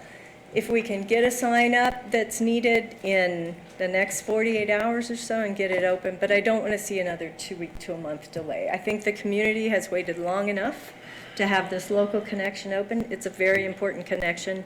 And let's give the project a chance to grow and be what it was envisioned to be. You've been part of that process all along. So that's all I'm asking. 30 seconds. And I do appreciate your time, Terry, and your recommendations, very much so. No, thank I you, Sean. wouldn't say that 2 weeks is needed. I think Terry would like Just to a have few 48 days. hours. There's still chain not in between Yeah. bollards that needs to be added. We need a little bit of striping, we need some chain. I would hold off on signs, I would wait to see how it functions, because I really think Okay. that, I've heard from Chief Wilson, at least in the past, that they honestly have a hard time enforcing speed limits that are less than 25 miles an hour, and it's 25 miles an hour everywhere in the city. And I bet you 10 to 1, with our pedestrians and with the vehicles moving through there, speed will not be our issue. And with the cobblestones and the curve. And the curve and the landscaping. It was designed to slow cars down. It was, so, I would hold up on the speed limit signs. I sort of liked Steve's idea, actually, of the offset stop signs. I would maybe even wait for, Reconsider that. just, let's see how it functions. Maybe is it reasonable to open it by Monday? Terry is not in charge of the employees that do striping, so I And don't know if that it's- is something they can do, or if you guys had Striping? discussed There's a it. stripe down the middle. Well, it's Made out of not bricks. Jake that's striping it. It's gonna be our contractor that So we stripes think they it. can. What Yeah, striping but- are you talking about, Terry? So there's handicap space striping that's okay. in front of CC's, and there's also striping that's across from the grind.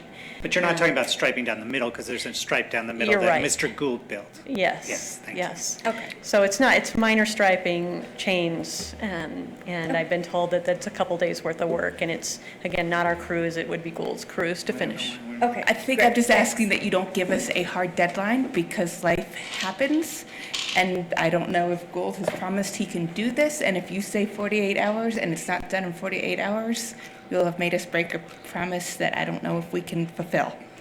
So just, I think as soon as possible is better than 48 hours. 48 hours is in the middle of Saturday. Yeah. As soon as possible.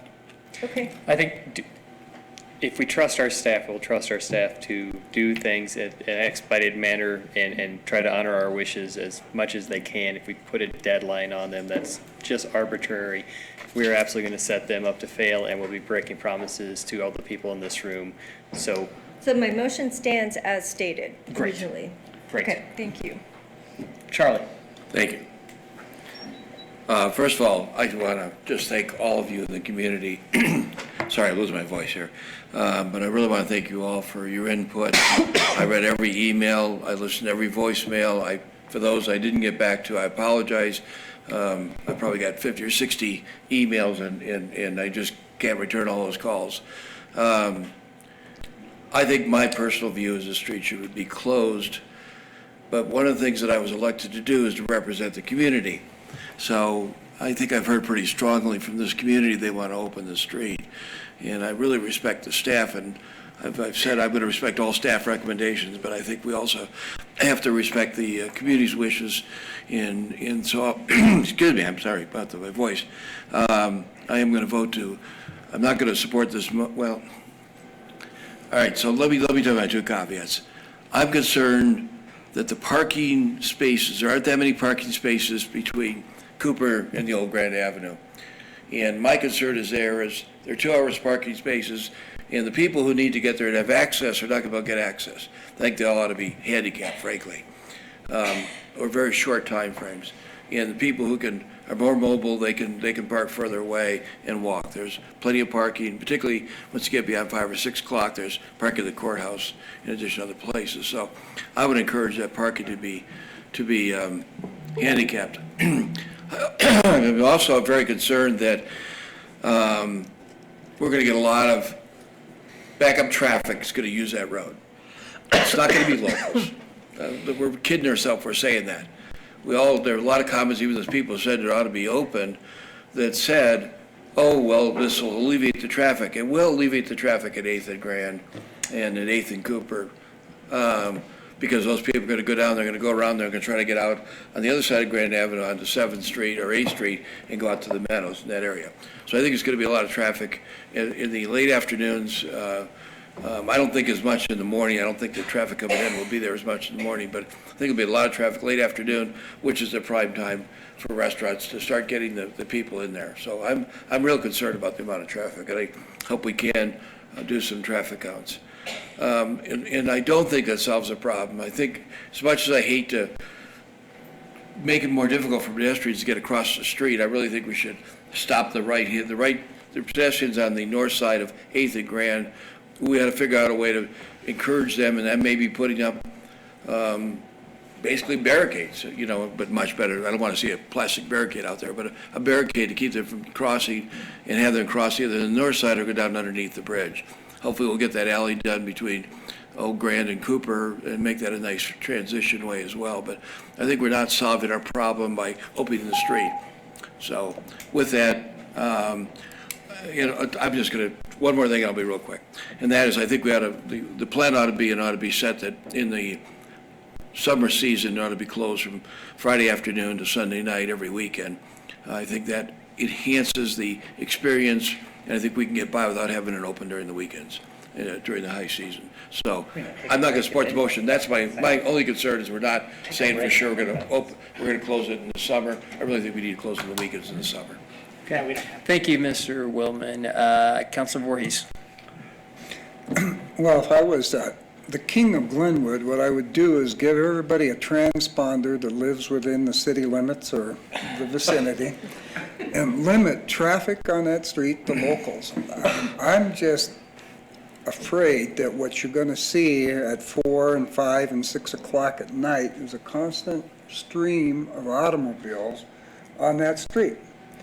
And you might see it in the morning as well. And I don't think anybody, really bought into that whole idea back when this was being discussed. I mean, we saw beautiful drawings. We saw, 1 or 2 cars and bicycles and pedestrians and everybody's eating ice cream.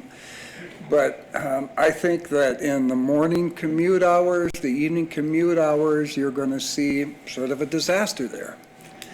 And I don't think that's anything to do with keeping faith with the community or, misrepresenting what could happen. I mean, we all have these utopian ideas of what Glenwood ought to be and ought to look like.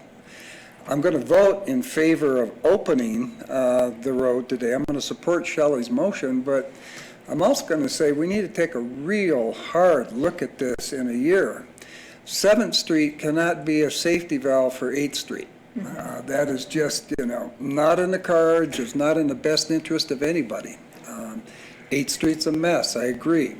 But I don't think 7th Street should be a relief valve. Again, if we could take the curmudgeons and, take the former rehabilitated politicians, everybody that lives downtown and give them some sort of button that they could access that with their vehicles and handicapped and disabled people, it'd be a perfect sort of solution. But I think what we're heading for here is we can't out-engineer a traffic mess, and that's what this town has. So I think we need to be real clear in the direction for the staff about closing on the weekends, maybe from Memorial Day to Labor Day.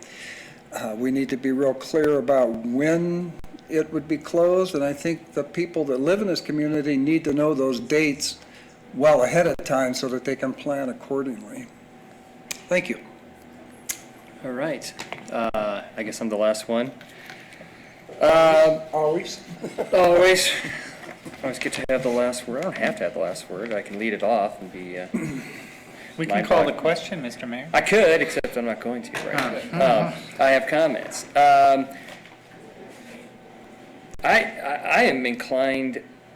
I was inclined to have this completely. I feel like echoing Rick and Charlie. I thought this was great as a pedestrian area, but I have personally heard probably 5 to 1, not just on Facebook comments or the heroes on the comment section on the Post Independent, but I've heard from people who've called me, texted me, emailed me. Like I said, I have people who are not going to be my friends after this vote, because it is pretty overwhelming that the community said that they want this open. I also echoed Charlie's concern about the parking spots. That was a point of continuous conversation with the Transportation Commission. I believe there's only 4 spots. I've taken several calls from people who are mobility challenged that have asked for more handicap spots downtown. I'll leave that up to Terry to decide if we have enough or not. Everybody feels that they don't have enough of whatever they need at the time, but I am sensitive to that. One of the things the Transportation Commission did talk about is if there was 4 spots that were open for parking 2 hours normal, that there would be people continually circulating, trying to get those spots, trying to win the parking space lottery. And so I believe one of the suggestions, I don't know if it was formally adopted by the Transportation Commission, is to take those 4 spots, have a couple be 15 minutes, a couple be handicap, and maybe even one be like a motorcycle, moped, bicycle type thing. But I would leave that up to you to do, but I am concerned about that parking space lottery that will increase circulation on there. I hate stop signs. I hate that we left stop signs up after the Grand Avenue Bridge closure. Stop signs are not a solution to making people go slow. It's never a solution. I would say that if at very most you want to put a yield sign, because whatever, knock yourself out, but I wouldn't even like that. I also feel that I thought a good halfway to meet the community would be a Friday to Sunday, Memorial to Labor Day shutdown, and I would really, really like to see that, at least for next year, to see how that goes. September is our 4th highest sales tax month, behind July, August, and then March. Fun fact. And so I think because I would really like to see some sort of, and the other thing is we also have, if we have that weekend shutdown and we also have Tuesday evenings, farmers market, and we have special events, I think a lot of the fear of it being a continually circulating pattern will be a little bit alleviated, because I think a lot of people won't know, who aren't locals, who don't live on Blake, on Cooper, aren't going to go, wow, is it open, is it not? I can never tell. The reality is the street, if we close it for 12, 14 weekends for 48 hours, will still be open about 98% of the year. So For that reason, I'm going to vote against this motion, and if it fails, I would love to have a motion, I'm sorry, because I would like to vote for it, but if it fails, I would like to suggest a weekend closure, at least through the tourist season, as my only alternative to it. And I know I'm not going to ask that of your Okay. motion. And I will point out that my motion includes asking staff to give us a recommendation on whether that weekend closure is needed. And certainly, I'm half expecting that they might come back and say, yeah, let's try weekend closures. But I'd like to give staff time to study it and see how the mall functions and come back to us with their expertise and knowledge on this. And so it's a part of my motion, if that covers it, but. I think it covers it, but I feel like that's a political decision and not a staff decision. Terry, what do you feel? Put you on the spot. No, we've discussed it. And I guess from a traffic engineering safety standpoint again, it's better if we have a planned closure, regular planned closure. If we close arbitrarily, we choose Tuesdays and next week it's Wednesday and the next following week it's the weekend, nobody knows when it's closed, and it just adds to our circulation and our issues at 8th.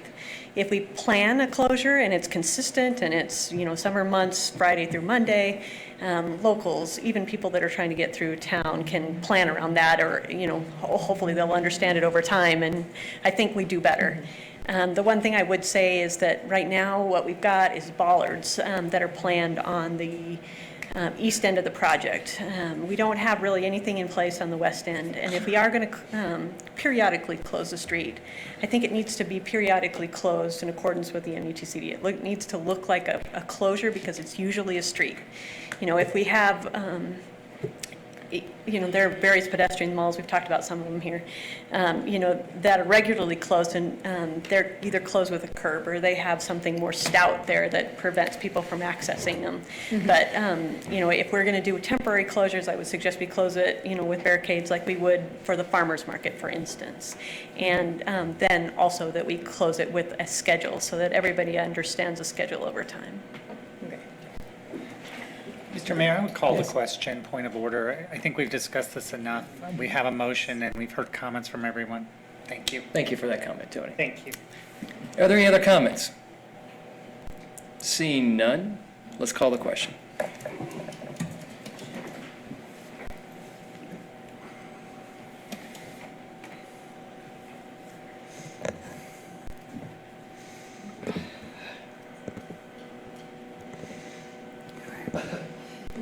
I'm excited. All right. Hershey, yes. Step, yes. Davis, no. Godas, no. Kopp, yes. Voorhees, yes. Willman, no. Motion passes. I didn't hear the last one. Willman, no. Okay, thanks. Okay. All right. Thank you very much. Thank you. Thank you, everybody. We really appreciate your comments. We Yeah. appreciate you Thank you for the taking comments. all your time. This makes this work. Can we So, make it? we do appreciate it. Yeah. Appreciate it. We'll take a 5-minute break, come back here at 9:30. We missed 8.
Item number, Mr. Davis. 11. 11, ordinance number 16, series of 2019, consideration of various amendments to municipal code, section 050301010, and to title 070 to correct errors and omissions relating to the Glenwood Springs Development Code that was adopted August 2nd, 2018. Good evening, Mayor, members of council. I'm here this evening to present the second reading of Ordinance 16, Series 2019. This item was not placed on your consent agenda this evening because in processing two recent planning item appeals, staff recognized that based on the code, very limited information would be presented to council from staff during an appeal process. The city attorney's office has provided updated language for you to consider on second reading. Staff recommends approval of Ordinance 16, Series 2019 with the amended language included on page 81 of your council packet. Mr. Mayor? Yes. I move to uphold the Planning and Zoning Commission's recommendation and approve Ordinance 16, Series of 2019. Do we Or need to not. take, hold on. With the amended language on page 81 of the council packet? Yes. Do we need to take public comment on this? It's second reading, so you don't have to. Okay. We just wanted to make sure that you saw that. No comment.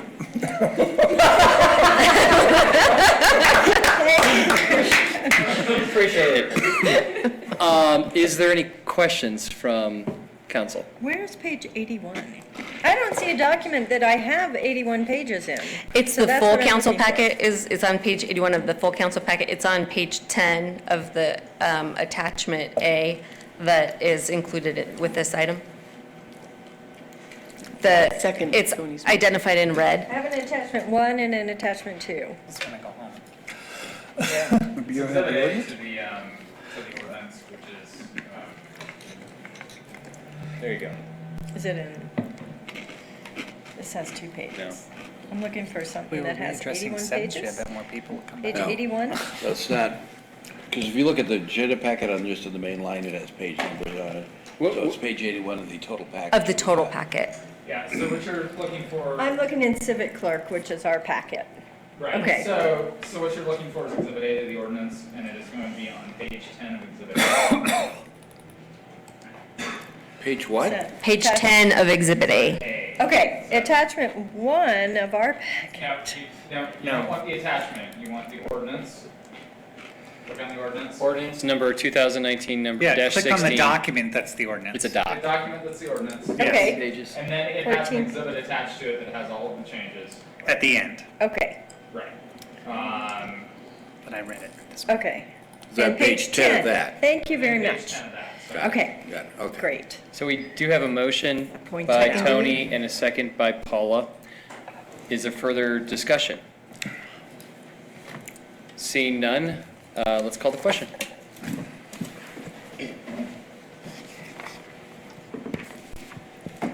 Hershey, yes. Step, yes. Davis, yes. Godas, yes. Hawk, yes. Voorhees, yes. Woolman, yes. Motion passes unanimously.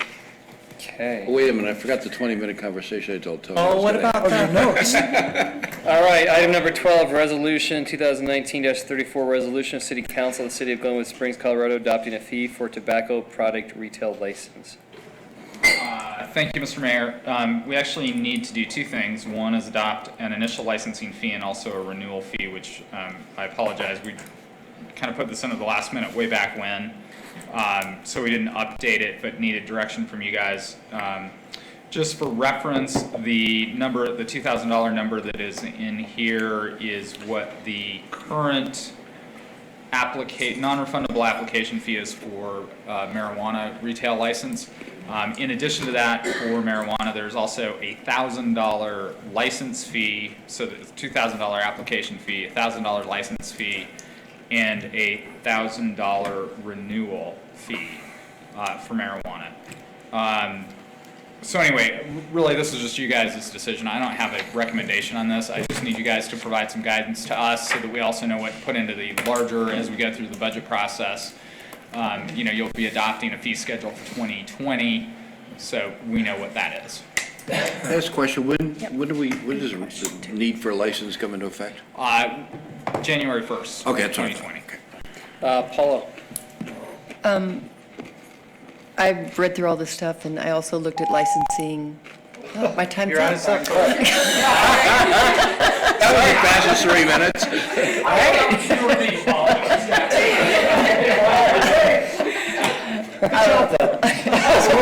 Done.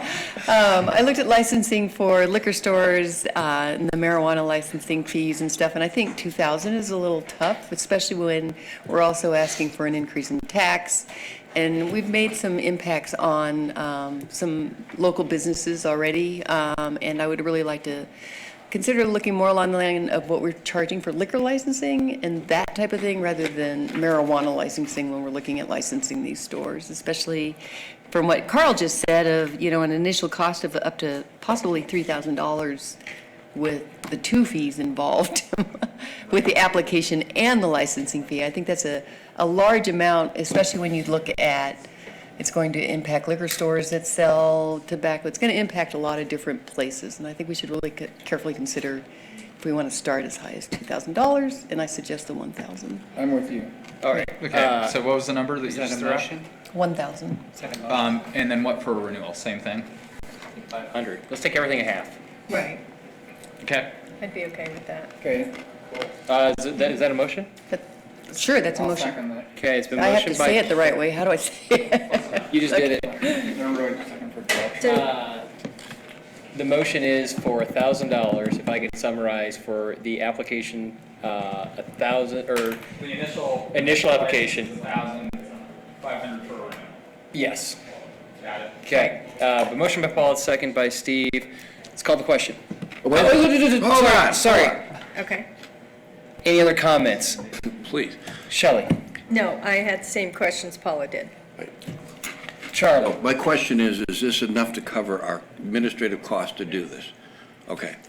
All right. I think it's reasonable, and if we will come back after we've done it for a year and say, this is taking too much time, you know, it's taking more time, it's harder, it's whatever. This is kind of an out of the gate, we just set these on an annual basis, so if it's not working, we'll tell you. That was my only concern. Charlie, that's a great question. Thank you for slowing us down just a little bit. No, that But now was a are we good ready to call the question? That was a good question, Charlie. Yeah. Thank you. Yes. All right, not all in favor. Let's call the question.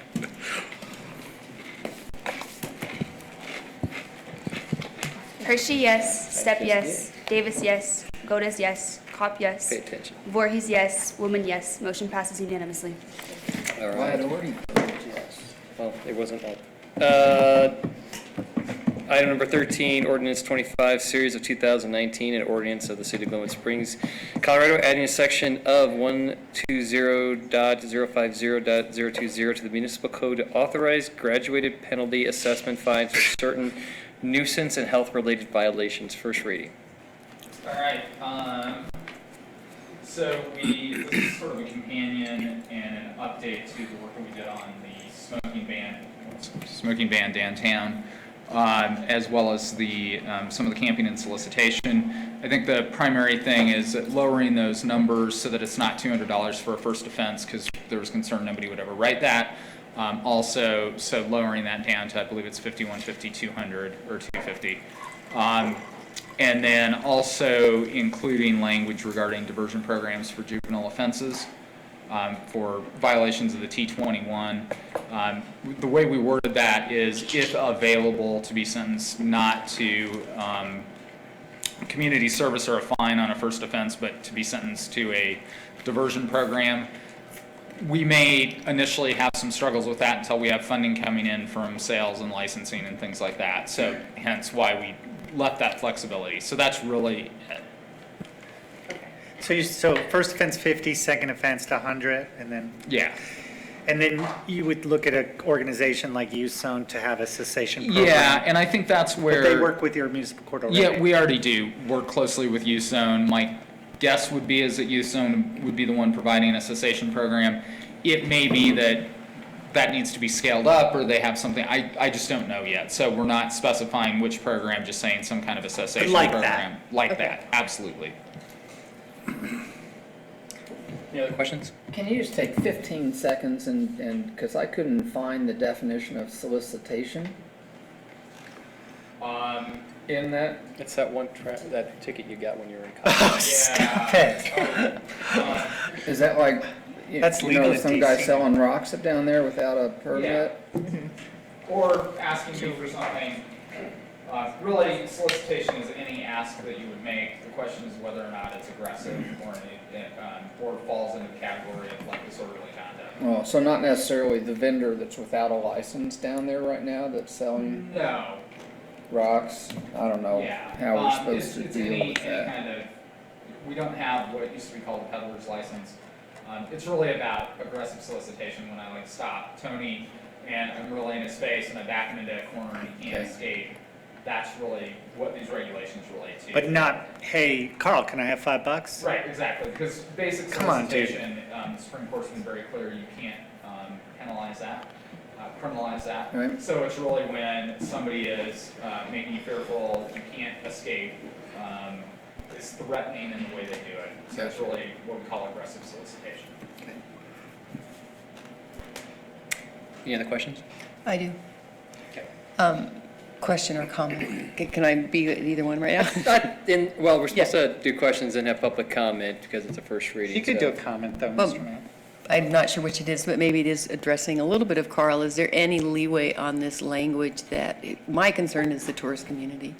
Somebody comes in, they come out of a restaurant, they light up a cigarette. So Here's the reality in all of this, Right. is that we have a police force that exercises discretion all the time. Right. And they're not going to want to write a smoking ticket if they can avoid it. Right. So these are really going to be for those folks that they see on a regular basis, that they have talked to before. You're not going to see, this is not a community where the policing force goes out of its way to make life miserable for tourists or anybody, frankly. They're looking for compliance, not fines. Mhm. And I understand that, but I myself have been in a couple situations with some very ardent young police people that are like, and you're like, wait a minute, So, and they're like. so here's the deal: is that if you start limiting their ability to operate with some level of discretion, you're going to get. I can tell you from having been both the officer, the prosecutor, and now the city attorney. You are going to get worse outcomes than if you allow them to operate with a level of good judgment and discretion. Right. And really more what it's about is you guys setting policy from the dais about your expectations. Okay. And with your city manager about how customer service, what that means in both the police force and everybody else at the city. That's where that tone gets set from. Well, I'm glad you say that, because then I'm addressing my comment back to the council, is we need to address that expectation. But Paula, I mean, police in this community and every community use discretion every day. I mean, every single person who doesn't signal left from Grand to 8th has not written a ticket. Right. Because that would be silly. And they could write tickets all day, but they don't do that. They give warnings a lot, and especially people with out-of-state plates and stuff. Hey, did you know you're not supposed to make a left turn here, or whatever. So hopefully, but that's the policy and the direction we set from here, and they understand that we're a tourist community and we don't want to like, haha, you're smoking. Gotcha. Revenue stream that you can't talk. No, I totally understand that. I just want to make sure that we as a council are saying that's what we'd like to see. So, question, Carl. Small town Just to be clear, I had concerns when we initially talked about the T21 that we're criminalizing a teenager if they have a cigarette. So it looks like now we are not doing that. Mainly, it wouldn't be until the 4th plus offense for any of these Probably that you really would. before it would be even a misdemeanor. Otherwise, it's just a Right. fine. Otherwise, it's really what we would treat as a penalty assessment. And frankly, what you're going to get in most of those cases, and Tony does this every day too, as a prosecutor, is, that first offense, you're going to try to get them into a cessation program. If really these are tools to try to get the kids to change their behavior more than anything. And so you're trying to find the lever that works best with that kid. And that was always my thing when I was prosecuting is I want to meet with them, I want to meet with their parents, I want to decide what lever is going to be most effective in trying to change that behavior. Okay. And there again, there's a whole world that goes on in that courtroom working group that is, I know it's hard to conceptualize, but it's actually very effective. Okay. But a lot of it is based on prosecutorial discretion and how can I best address this kid and this family to change the behavior that we're trying to address. Absolutely. All right. Thank you. That helps with those concerns. One of the reasons This is a question and not a Tony question. It's actually a question.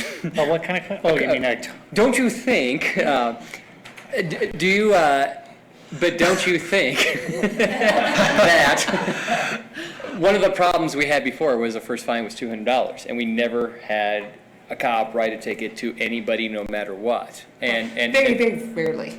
But now it's changed. Okay, I still have the floor, thank you. Is $50 too much? I mean, it's $20, so it's just a slap on the wrist, oh no, I thought I was gonna have 4 beers tonight, guess I'm having 2 beers kind of thing. Do we want to make it? Here's what I would suggest. Don't you think it would be better? Sorry. No more than 2 beers. Anyway, might I suggest that we give this a shot, because it's fairly consistent with some of the other penalties in the code, and go from there and just see how we're doing. I do think that the ability to give a warning and say, hey, the next ticket is $50, feels like they might actually get a $50 ticket. And we're talking about the frequent flyers in this area that would be smoking, for lack of a better description. So keep in mind the group that most likely will run afoul of this. Okay. And it's not going to be 13-year-old kids. Right. Okay, it's the first reading, so we need to take public comment. Seeing none, we'll. 58 minutes of comments. An assigned thing. Or 3 times 5. Good to have it back, Christian. I'll bring it back to council for a motion. Rick had his hand raised. Rick had it. Oh, I'm sorry, Rick. No, I didn't. No, I thought your hand was up. No, I was saying 3 times 5 equals 15. That would Well, give then, Mr. Mayor, I would just make a public motion to 5. approve ordinance 25, series of 2019. Okay, is there a second? Second. All right, it's been motioned by Tony, second by Rick. Let's call the question. I want to change my vote. I just got splinter. I hit the wrong button. You can vote no. Sure. We'll Okay. help Tony. You can make a motion and vote against yourself. Yeah, I'd make a motion and the vote no.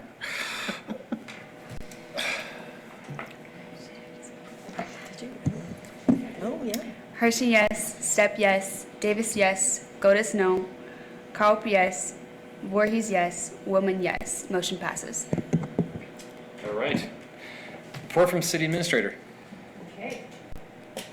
Jen stole my spot, She's so. still here. I thought she went home. I'm still here.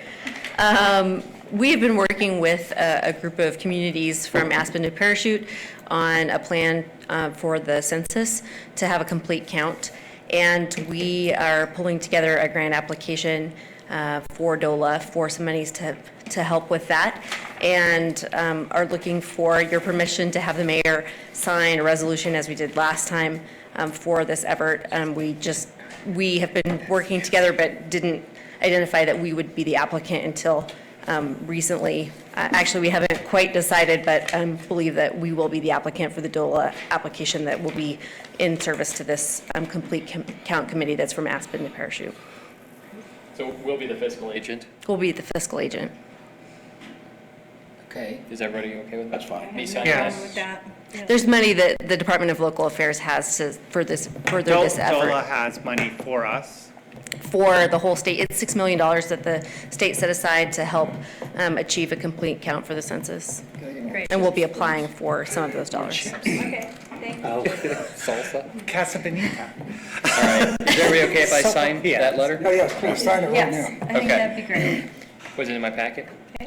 I don't know if it's written yet. I think it's one of those things we're asking, we know we're going to be late, but we need it before the next meeting, so when it's done, will you please sign it? And since Mr. Hanlon has Don't we have my nothing, stamp? since Mr. Hanlon has nothing. You need a stamp? Just so I don't have to come down here every third day? Can I move to adjourn, Mr. Can I stamp it? Sure. Oh, you could give me electronic signature. Okay. That is an option. Yeah, but she's like, City attorney. he has nothing. Anything? Question for city attorney. Can I actually give an electronic signature for these things? Yeah. Yes. There's nothing in the charter that prohibits it. Thank you, that'd be great. All right, any correspondence? Nope. We're adjourned. Thank you. City attorney, do you sign